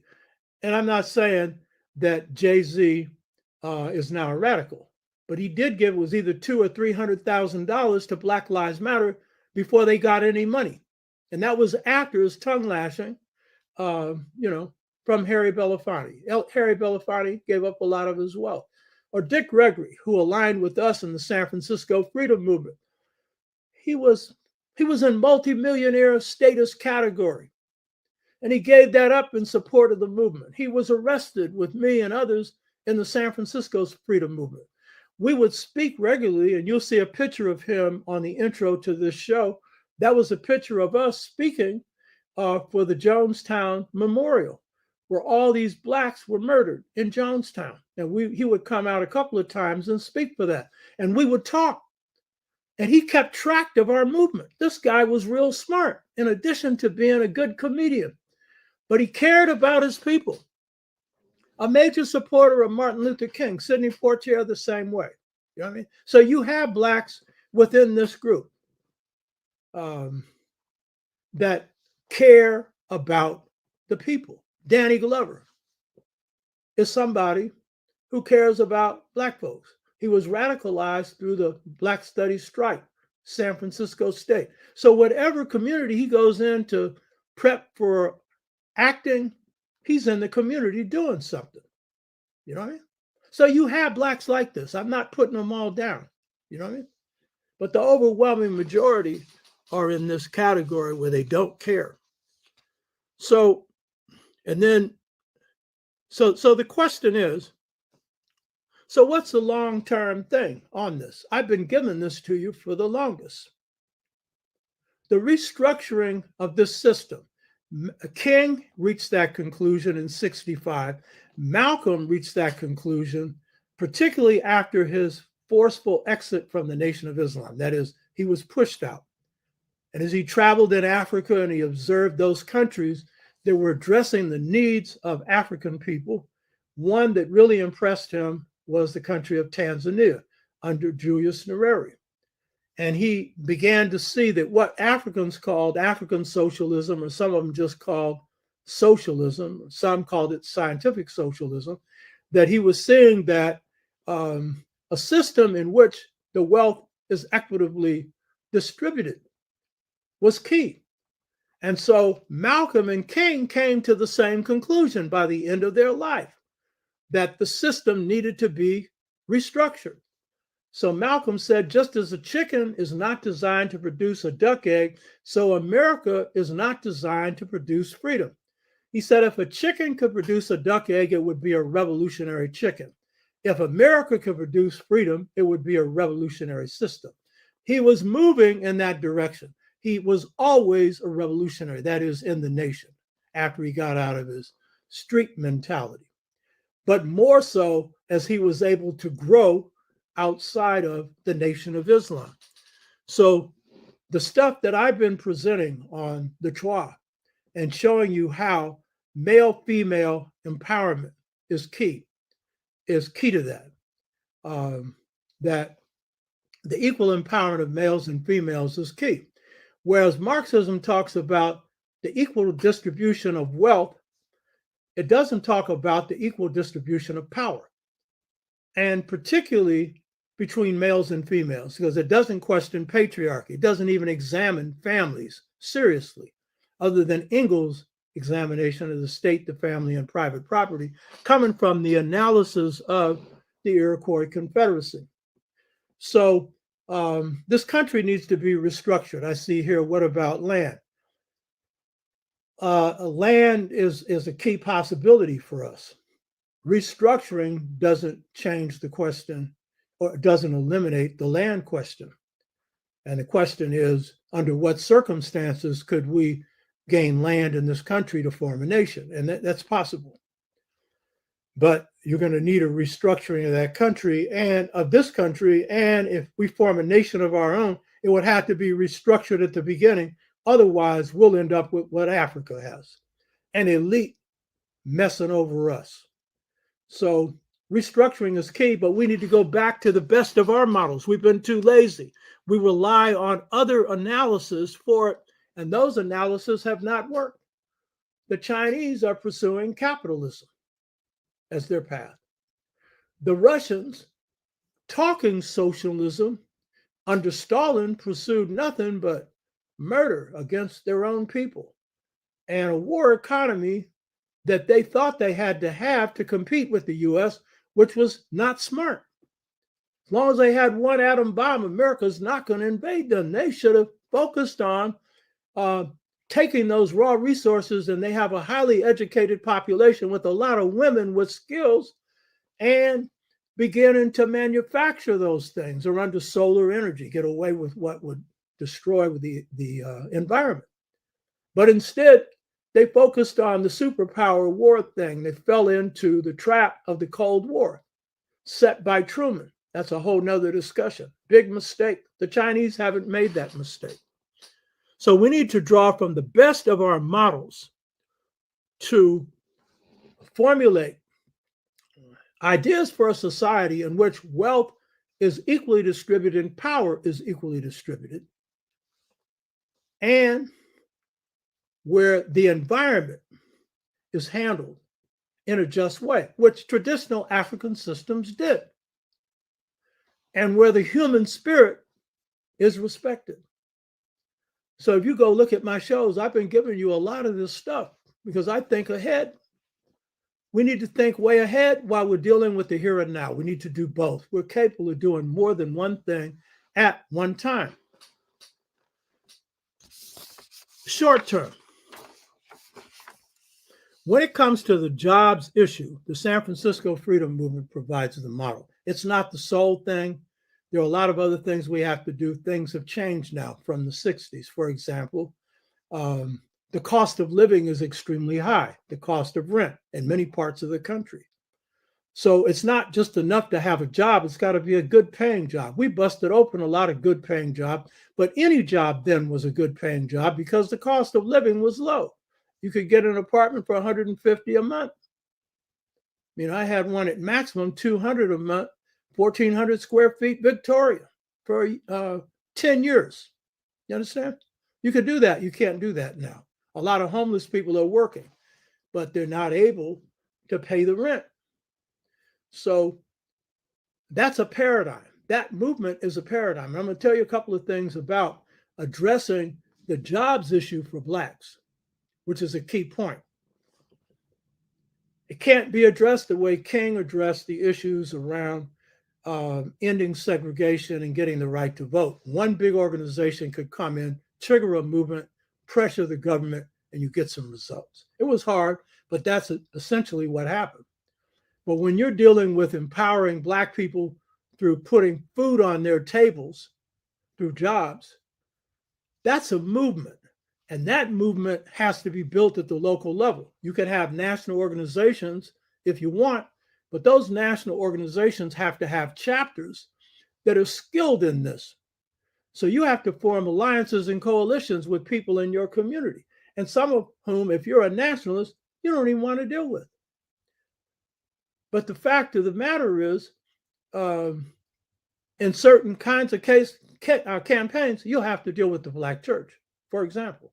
Though in most cases, you can win job campaigns without them. In some, you cannot. And so that depends on that. So it's an entrenched thing. You have to build unity in a community. Unity. You hear me? We had the San Francisco United Freedom Movement. All the major groups were under one house. That came together in 1963. Will Ussery, who was chair before me, came up with that idea. We had no disagreements among groups. Too many groups are at each other's throats. You got to kill the disunity. That's why the National Black United Front that needs to be revived isn't a Black United Front, because we could not build together the Nation of Islam, the All African People's Revolutionary Party, the National Black United Front, US organization, a whole bunch of groups that had come in to help form it. The egos were too big. It wasn't going to happen. And the only thing that an organization of organizations was going to become is a debating society. And that's what Farrakhan and Kwame Ture wanted. They wanted an assembly a couple of times a year where the leaders could come and address the state of Black America. That ain't no Black United Front. You got to be on the ground fighting for the needs of the people. So this requires entrenched work. The same thing with housing. You got to fight for low and moderate income housing. See, these are reforms, but these reforms are necessary. You got to reform in terms of, if you owned your own house, that's a reform. You want to give it up because it's a reform? If you got enough to eat, there's a reform in that. You want to give up enough food to eat. So that's what textbook revolutionaries talk. But check their walk. It ain't the same. Because if they're eating, then they're doing some of this reformist stuff, which is a precondition for overall change. The San Francisco Freedom Movement organized a whole community. You have to have a view of organizing that embraces the whole community. It doesn't take a lot of people to do it. And it's too bad the Black Panther Party that was right across the bay, and we were also in Oakland, but we didn't have a strong chapter there. We had a strong one in Berkeley. We had 37 chapters just in California. They didn't get the message. And I'm not saying that they shouldn't have dealt with the police. They did it, and they did it with courage. And they did a lot of good things, breakfast for children, health for children. But they didn't look at what we were doing to clean the clock. It went over their head, maybe because they were too young, because Huey was maybe 3 or 4 years younger than me. And I don't know if Bobby was around then, Bobby Seale, who was one of the best organizers in the Black Panther Party in the Oakland office. It's too bad they didn't look at us, because they would have had some ideas of how to win people over and how to win and not lose, you know? So I'm saying that is not the sole answer, but it's a big part of it. And there's more to it. We got to build up a Black business base that's stronger because it's weaker now. And we got to rebuild Black communities, and we got to rebuild families. So there's a whole host of things we're facing now we did not face then that we've got to address. I don't live in the past, but if anything works from the past, I'll use it. And I don't care where it comes from. So we're prepared to train people in this if people are interested. But you got to come out of an organization. You got to be prepared to do something for your people, not just some individual. You know what I mean? Get into something that's producing change for your people. And I want to say the final thing is here personal. We are in the grips of poverty, but you need to do everything you can to see that you get out of those grips personally. For the group as a whole, that's not possible because of the way the system is organized. But for many of us, it is. And the first thing is live on your needs, not on your wants. You know what I mean? Don't be wasting your money on stuff. If you buy a car, buy a used one. Build up your credit so you have good credit, but pay cash for whatever you get. And keep it limited. The one thing you should not restrict your expenditures on is food, because food is the basis for your health. Don't cut back on that. My wife, who's a chef, knows that's my philosophy, and it's certainly hers. I tell her, buy whatever you want, because I don't have to tell her as long as it's healthy, because it's going to be healthy. Take care of your health. You hear me? The 6-fold stages to mental freedom helps you free yourself from a lot of the stress and, internal oppression. We should be starting that soon. I got to see if we got 40 yet. Free your mind. That's a key part of this process.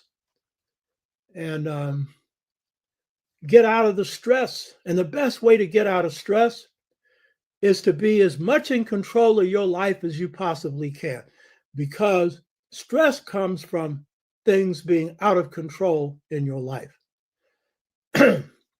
And having a sense of personal empowerment. Put yourself in positions where you win, whatever it is you're doing in your life. You hear me? Love yourself. This is the key thing, and everything else will follow. There's a lot of other things going on here. But as John Henry Clark, who was a nationalist and a socialist, said, and he was anti-capitalist. This is a big contradiction I'll drop on you.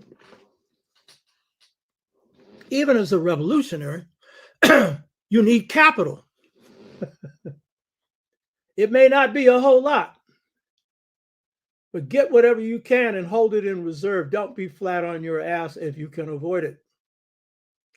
But if you are, then do your best with that. I was for 10 years. It was voluntary. I was an organizer, ex-student, 10 years, no money at all. Best period of my life, but every period's been the best period. But I knew sooner or later I'd take care of that. It's not good to be my age and flat on your behind. And the system is out to break revolutionaries or activists. They can be progressive or whatever, and they've done everything to break me. But I knew, I'm a warrior. I entered the struggle. I knew that this ain't no picnic. This is no tea party. And so I always knew I could take care of myself. My main concern was taking care of my people, working with my people. I've never taken a dime for any movement I've led or been a part of. Not a dime, not a penny. When I took over the War on Poverty program, we funneled millions into the Fillmore. I told my members to take those jobs because I did that to co-opt the War on Poverty program. And they brought me a bag full of money because my people were all in the poverty program. And we used the money that went into the Fillmore for block by block organizing. And I could have done that organizing myself, but I don't take pay for any movement I lead or take part in. So I put Will Ussery in charge, and we'll have him on one day. He's still alive. He's around 93 years old now, and put him in charge of the block organizing. We did the only block organizing done in the country. And if you're not organizing blocks, you're not organizing. And it's harder now because they busted up communities. So you've got communities fragmented, then organized in pockets. But you've got a huge number of Black communities that are predominantly Black. We treat it like it's something bad. That's your base for power. Block organizing is the key. You hear me? And see, I learned this from a little known brother who had been in the Nation of Islam. He didn't get this from the Nation of Islam, by the way. These were his own ideas. His name was John Dewambia. He taught me that. All praise John. He's in heaven right now. He was a Sagittarius. Looked just like a Muslim, walked just like a Muslim, but he didn't talk just like a Muslim. He was very political. He was a good friend of Malcolm X's. I owe that to him. You hear me? The community is your classroom. Learn from everyday Black folks. You'd be surprised where truth is. As they say in Medu Neter, you can find it even in the marketplace among the market women. Not even, most often. Kwame Nkrumah would not have been president of Ghana but for the market women.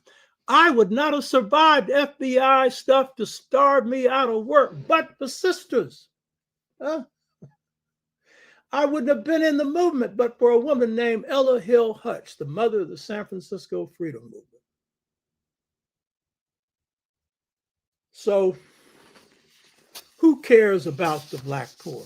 I hope you do. Because if you don't care about the least of us, you don't care about us. And this one today who's all right could be poor tomorrow. And we're usually a paycheck away from being poor anyway. Ain't that the truth? So I hope you got something out of this. Hotep.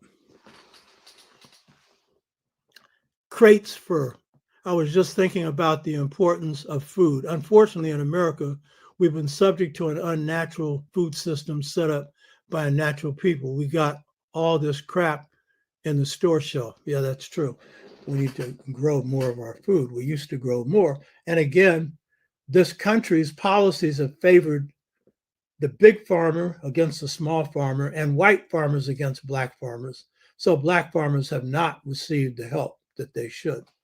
There's been some settlements for them lately, but that's amounted to very little. You know what I mean?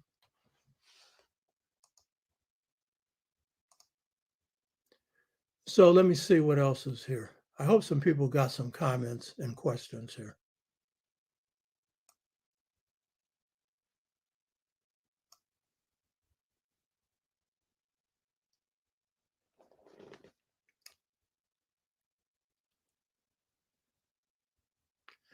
Gregory Jones says whites are creators and curators of this caste system. Yeah, true. Lisa Haynes, greetings to you from Portland, and Marie France Barbier from Montreal. Greetings to you too.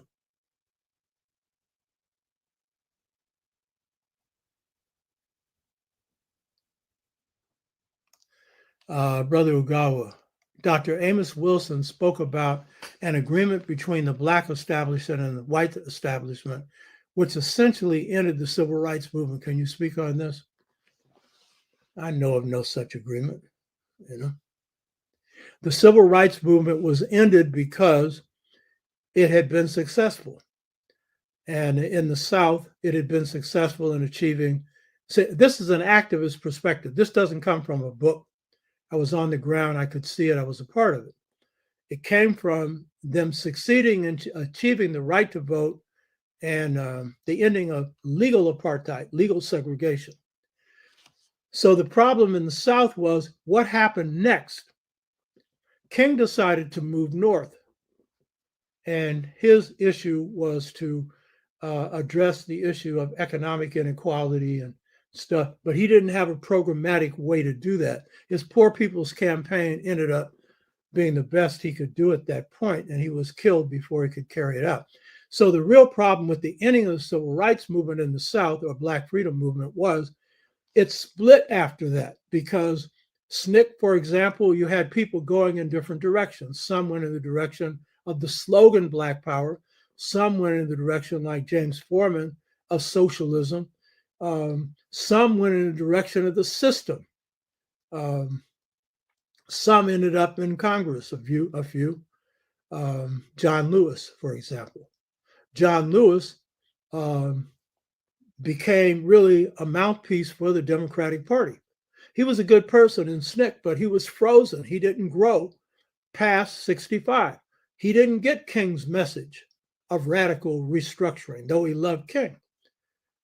So that was the problem in the South. In the North, the Northern movement had never really taken off because of the failure to address proper strategy and then proper organizing that would follow from that.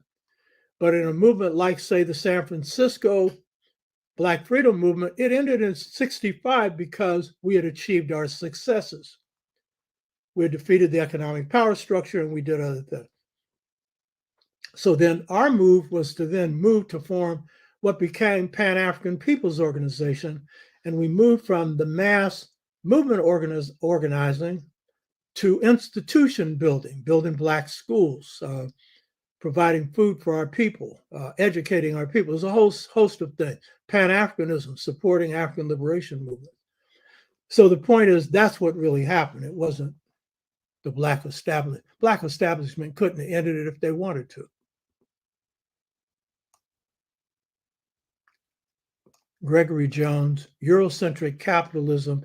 It doesn't matter what form it is, capitalism. Now, this form is one of the worst forms because Euro-American capitalism, because it's formed out of a genocidal system that was based on slavery as the base of its economy. So it is the most savage of the capitalisms, you know. There's a Japanese variety of capitalism. The Chinese are now developing their own variety. So each of them have their own features. At least the Chinese have taken a lot of poor people out of poverty.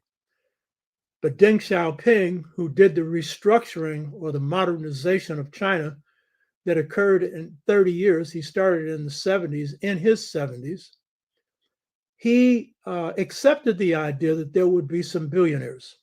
That was his trade-off for using the technology and everything else and building an economy that would go along capitalist lines with manufacturing plants and stuff fueled by goods that the Chinese were manufacturing for the West. So he took that as the exchange. And so you do have some very rich Chinese, but you also have a lot that have been pulled out of poverty.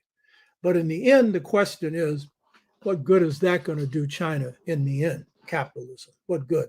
And you're seeing the government is making it harder and harder for small businesses to operate, including some big ones, because the state wants to have major control. That has to do with Chinese history and how emperors ran things. So there are varieties of capitalism, but they're all exploitative, but some more so than others.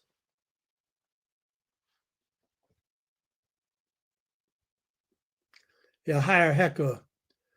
Eskimos are born in the cold, though not savages like the Aryan Caucasian Iceman. It's a mistake to think that geography is the major cause for their brutality.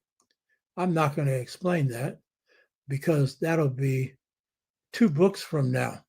Well, I'll lay that baby to rest, you know. White people can be in the hottest of climates and remain the same, and the coldest and remain the same, you know.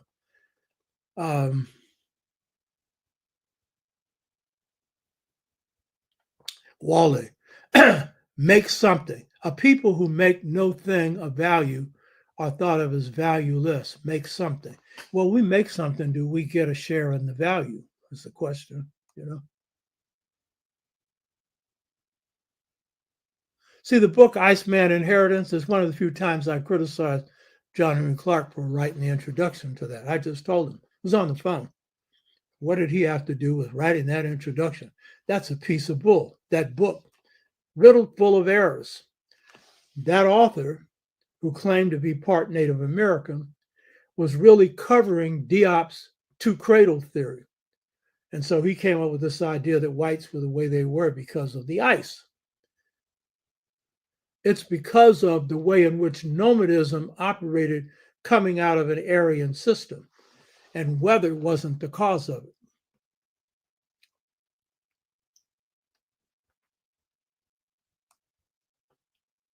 Brother Ugawa, can I suggest a book which describes a Southern court governing system? Yeah, when I write mine, I'll describe it. Chad Kenyatta, French and Indian War, Bishop Nat Turner's Blood, the Low Creeks and Seminoles, Rock Hard. Okay, he's talking about Africans and Native Americans lining together, which produced the only successful slave revolt in the history of slavery was the Seminole Wars, which Africans and Native Americans took part in. And it was the only war that Native Americans won when they united with Africans. They won battles before, but they actually won the war in the Seminole African wars. You know, runaway blacks, runaway Native Americans.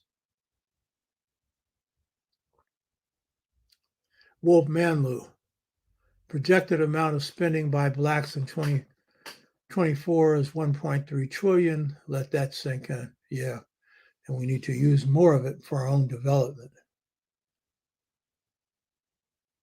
I think only agents of our destruction are allowed to prosper in this society. No, that's not true. If you got enough sense to know how to prosper, you may be able to do it. For most of our people who have the sense, it's just very hard because they've been locked into so many levels of poverty. It's very hard. But you can. I mean, if that's what you think, you're accepting poverty as your status.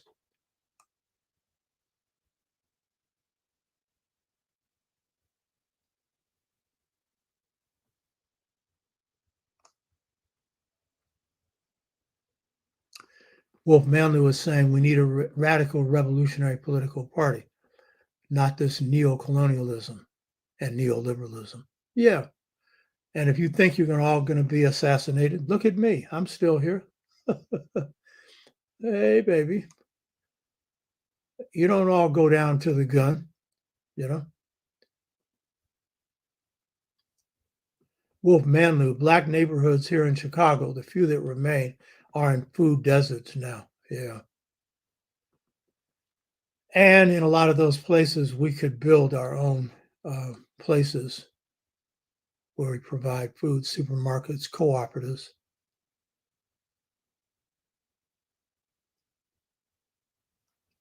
Wolf Manlou, do I think we should create our own political party? Yes. Yes, but it's got to be organized from the grassroots up. It's got to have a grassroots base. It just can't be an assembly of people. It can be 1,000 or whatever that come together. The Black Political Assembly had that potential. Its mistake was it didn't organize the grassroots base. That was the real problem, you know. So yes. Gloria Briscoe, Trump wants to suspend the Constitution. Yes, in so many words, because he wants to concentrate power within himself. That's what he wants to do.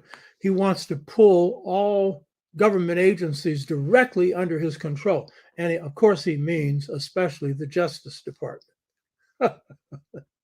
So any crimes he commits get written off the book, you know. And yeah, he has stacked the Supreme Court, but you can only go so far with that. So, Wolf Manlou, how insidious are white police? A 10-year-old boy was arrested in Mississippi for urinating in a public area where there was no public washroom. He was waiting on his mother. Yeah, typical. And that's the least they do is arrest you, you know. Wolf Manlu, I wish we could bring black power back to our collective consciousness. Yeah, but let me tell you something.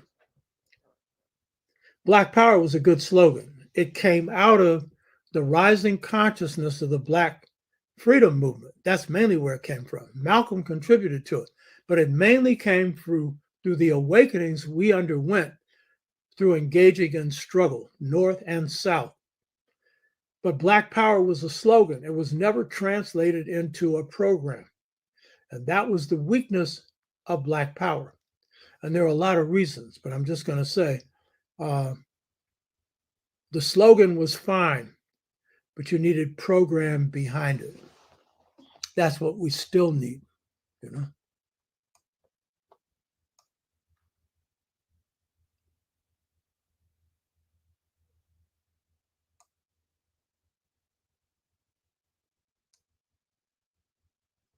Hi, Akeka. Trump may get elected because Joe Biden has dementia. Biden does not have dementia. And I'm not a defender of Biden. I'm an opposer of Trump.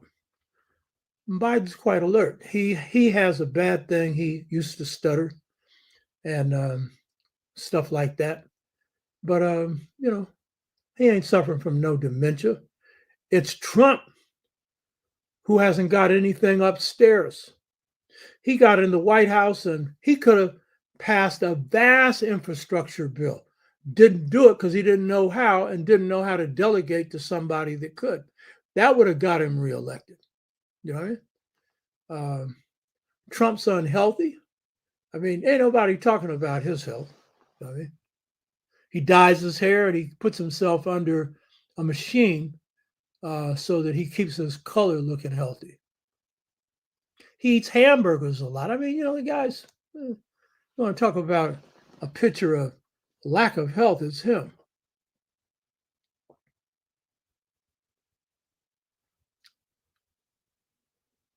Robin, Dr. Tashaka, I'm reading The Debt by Randall Robinson, and he references Edwin Blyden. I found that to be a divine connection. Thank you. Also reading Blyden next. Yeah, good. Read everything he's written. There's a lot, and then there are books that have been written on him. Read that too.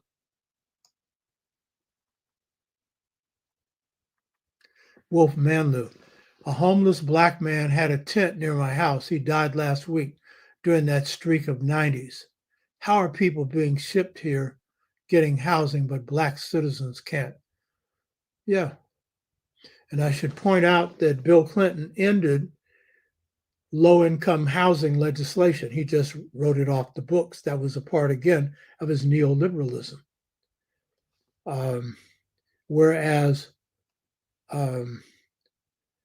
Ronald Reagan cut the budget for low-income housing in half.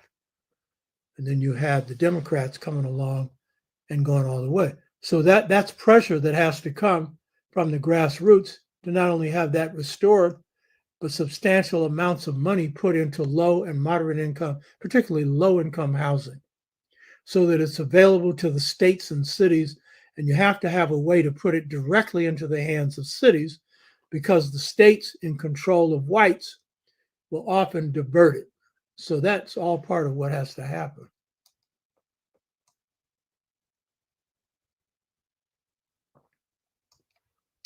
Okay, let's see if there's anything on the bottom here.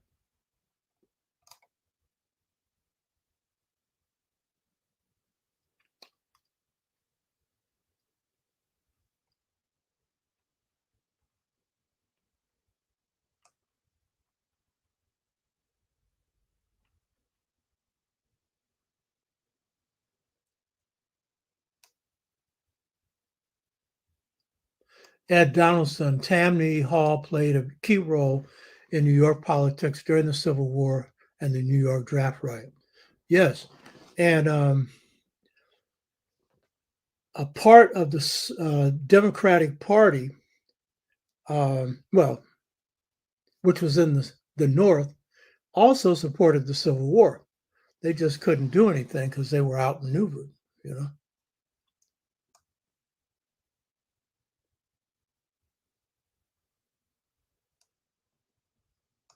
Terrain Donaldson. Thank you, Barbara, for the teachings. Does Professor Cornel West have a chance in getting the votes with Mississippi? There's a bigger question. Should he be running for office? And I know there's some people out here, they think the Democrats and the Republicans are exactly the same. And in certain respects, it's true.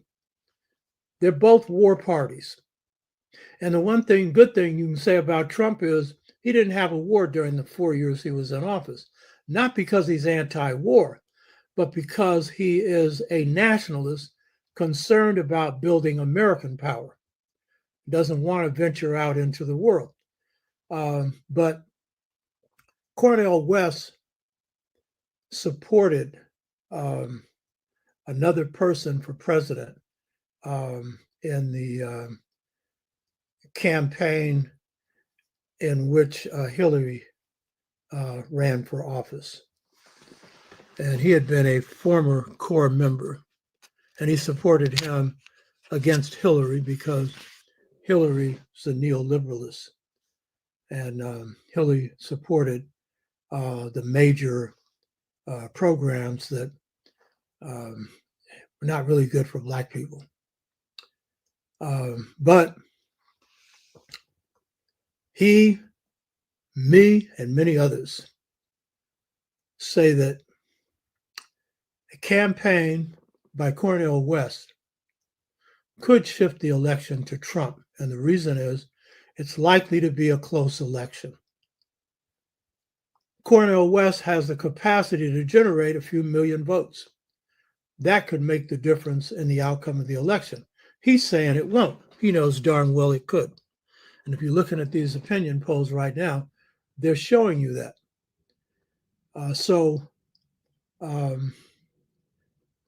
That's a bad move. If he has to run in the primaries, don't run in the general election, but it'd be better if he didn't do either, because he has a ghost of a chance of being elected president. So Bernie Sanders, who he had supported for president, is opposed to him running. And he says, why? Because if Trump gets in a second term, it could be the end of democracy, or I would say the end of Republican government. So I think it's a bad idea, and Cornel West should know better. Because it's going to take everything to defeat Trump. Unless they lock him up and prohibit him from running. And I don't know if that's going to happen. So it's not a good idea, you know.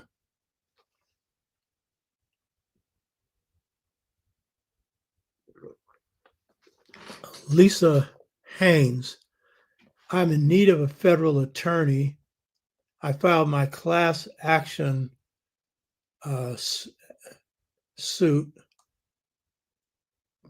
profiled by 2 Portland officers, and Wesley profiled me and said I was a Hispanic male going through mailboxes. I was just waiting for the bus going to volunteer.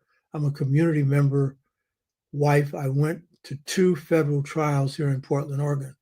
I'm in the Court of Appeals in San Francisco. It happened several years ago, but I still have action due to the corruption of in both of my federal trials. I'll put my email address up when you click into this show, and you can contact me. I can see what I can do to help you, but it's just finding a good lawyer. Marie France Barber, what about local models of collective ownership? Did you ever help develop from this perspective within your work? Yeah, when I built the Martin Luther King, Marcus Garvey 211 unit housing complex, we had HUD pay for it. And I had a engineer, Jim Montgomery, he's still alive. He played the major role in laying out the plans and everything else. This may have even been his idea. I don't remember who had the idea, but it may have well been his, because I was not oriented towards housing. After that housing was built, the people in it voted for it to be a cooperative and bought HUD out. And they didn't have to pay a lot of money either. Yeah. I'm into economic development, you know. And I could have been a multimillionaire because I got 4 square blocks of land for $1. Because when you kick the entire power structures behind, you can get anything you want. But that was for the people. I didn't have a place to stay. I stayed with girlfriends, my father, for 10 years. But I'm not staying there because I don't profit from what I build, but I know how to do that stuff. And I know other people who do as well. Some of them are in my organization, Pan African People's Organization. They're quite good at that, you know. Yeah.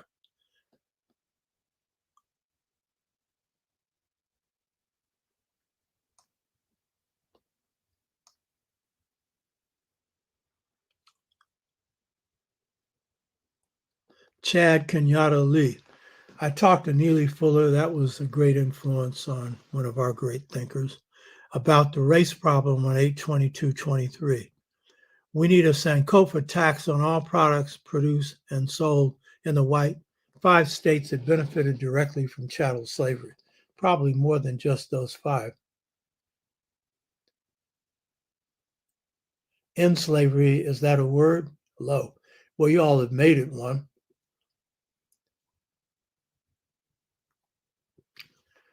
My written voice. I think Biden is bad enough to push voters towards Trump all on his own.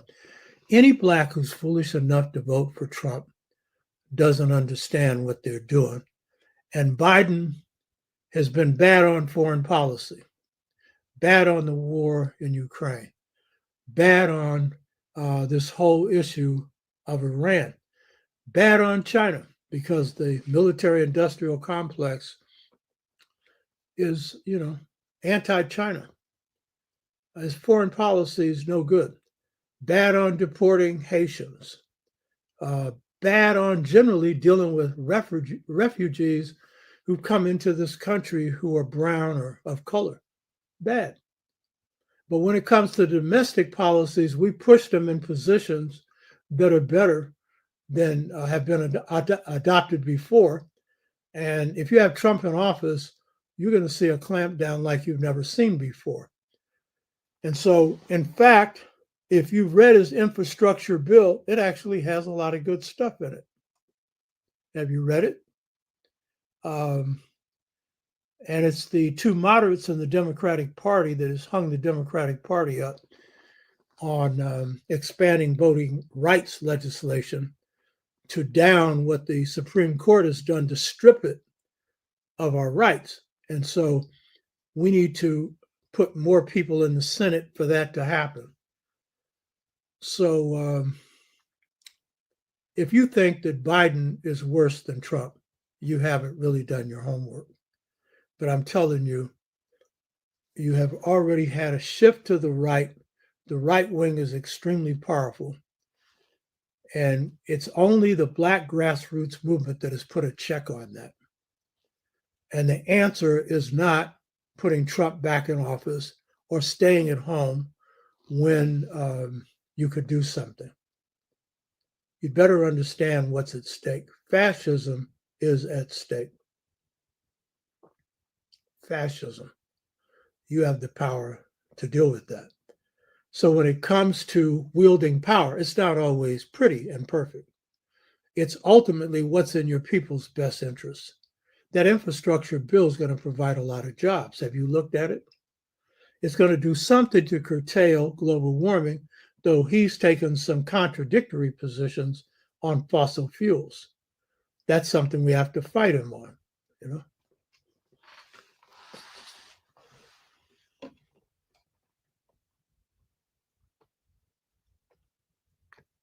So Lisa Haynes is further talking about this, so email me and we can talk.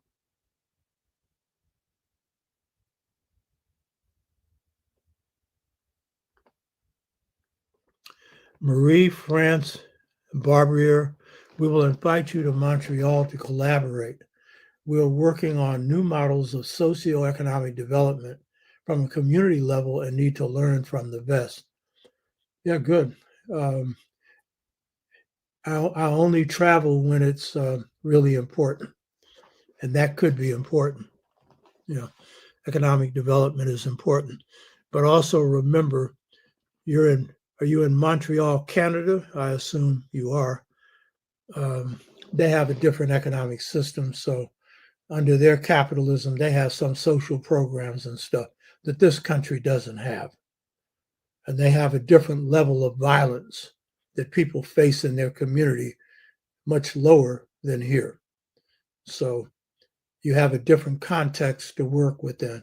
It's more of the British social service context, which, by the way, is Roosevelt translated into Europe, because that's basically what the European socialist countries did, is they took the New Deal and carried it even further with healthcare, for example. So yeah, okay, that looks like it's it. Hotep, I hope you got something out of this. Till next week.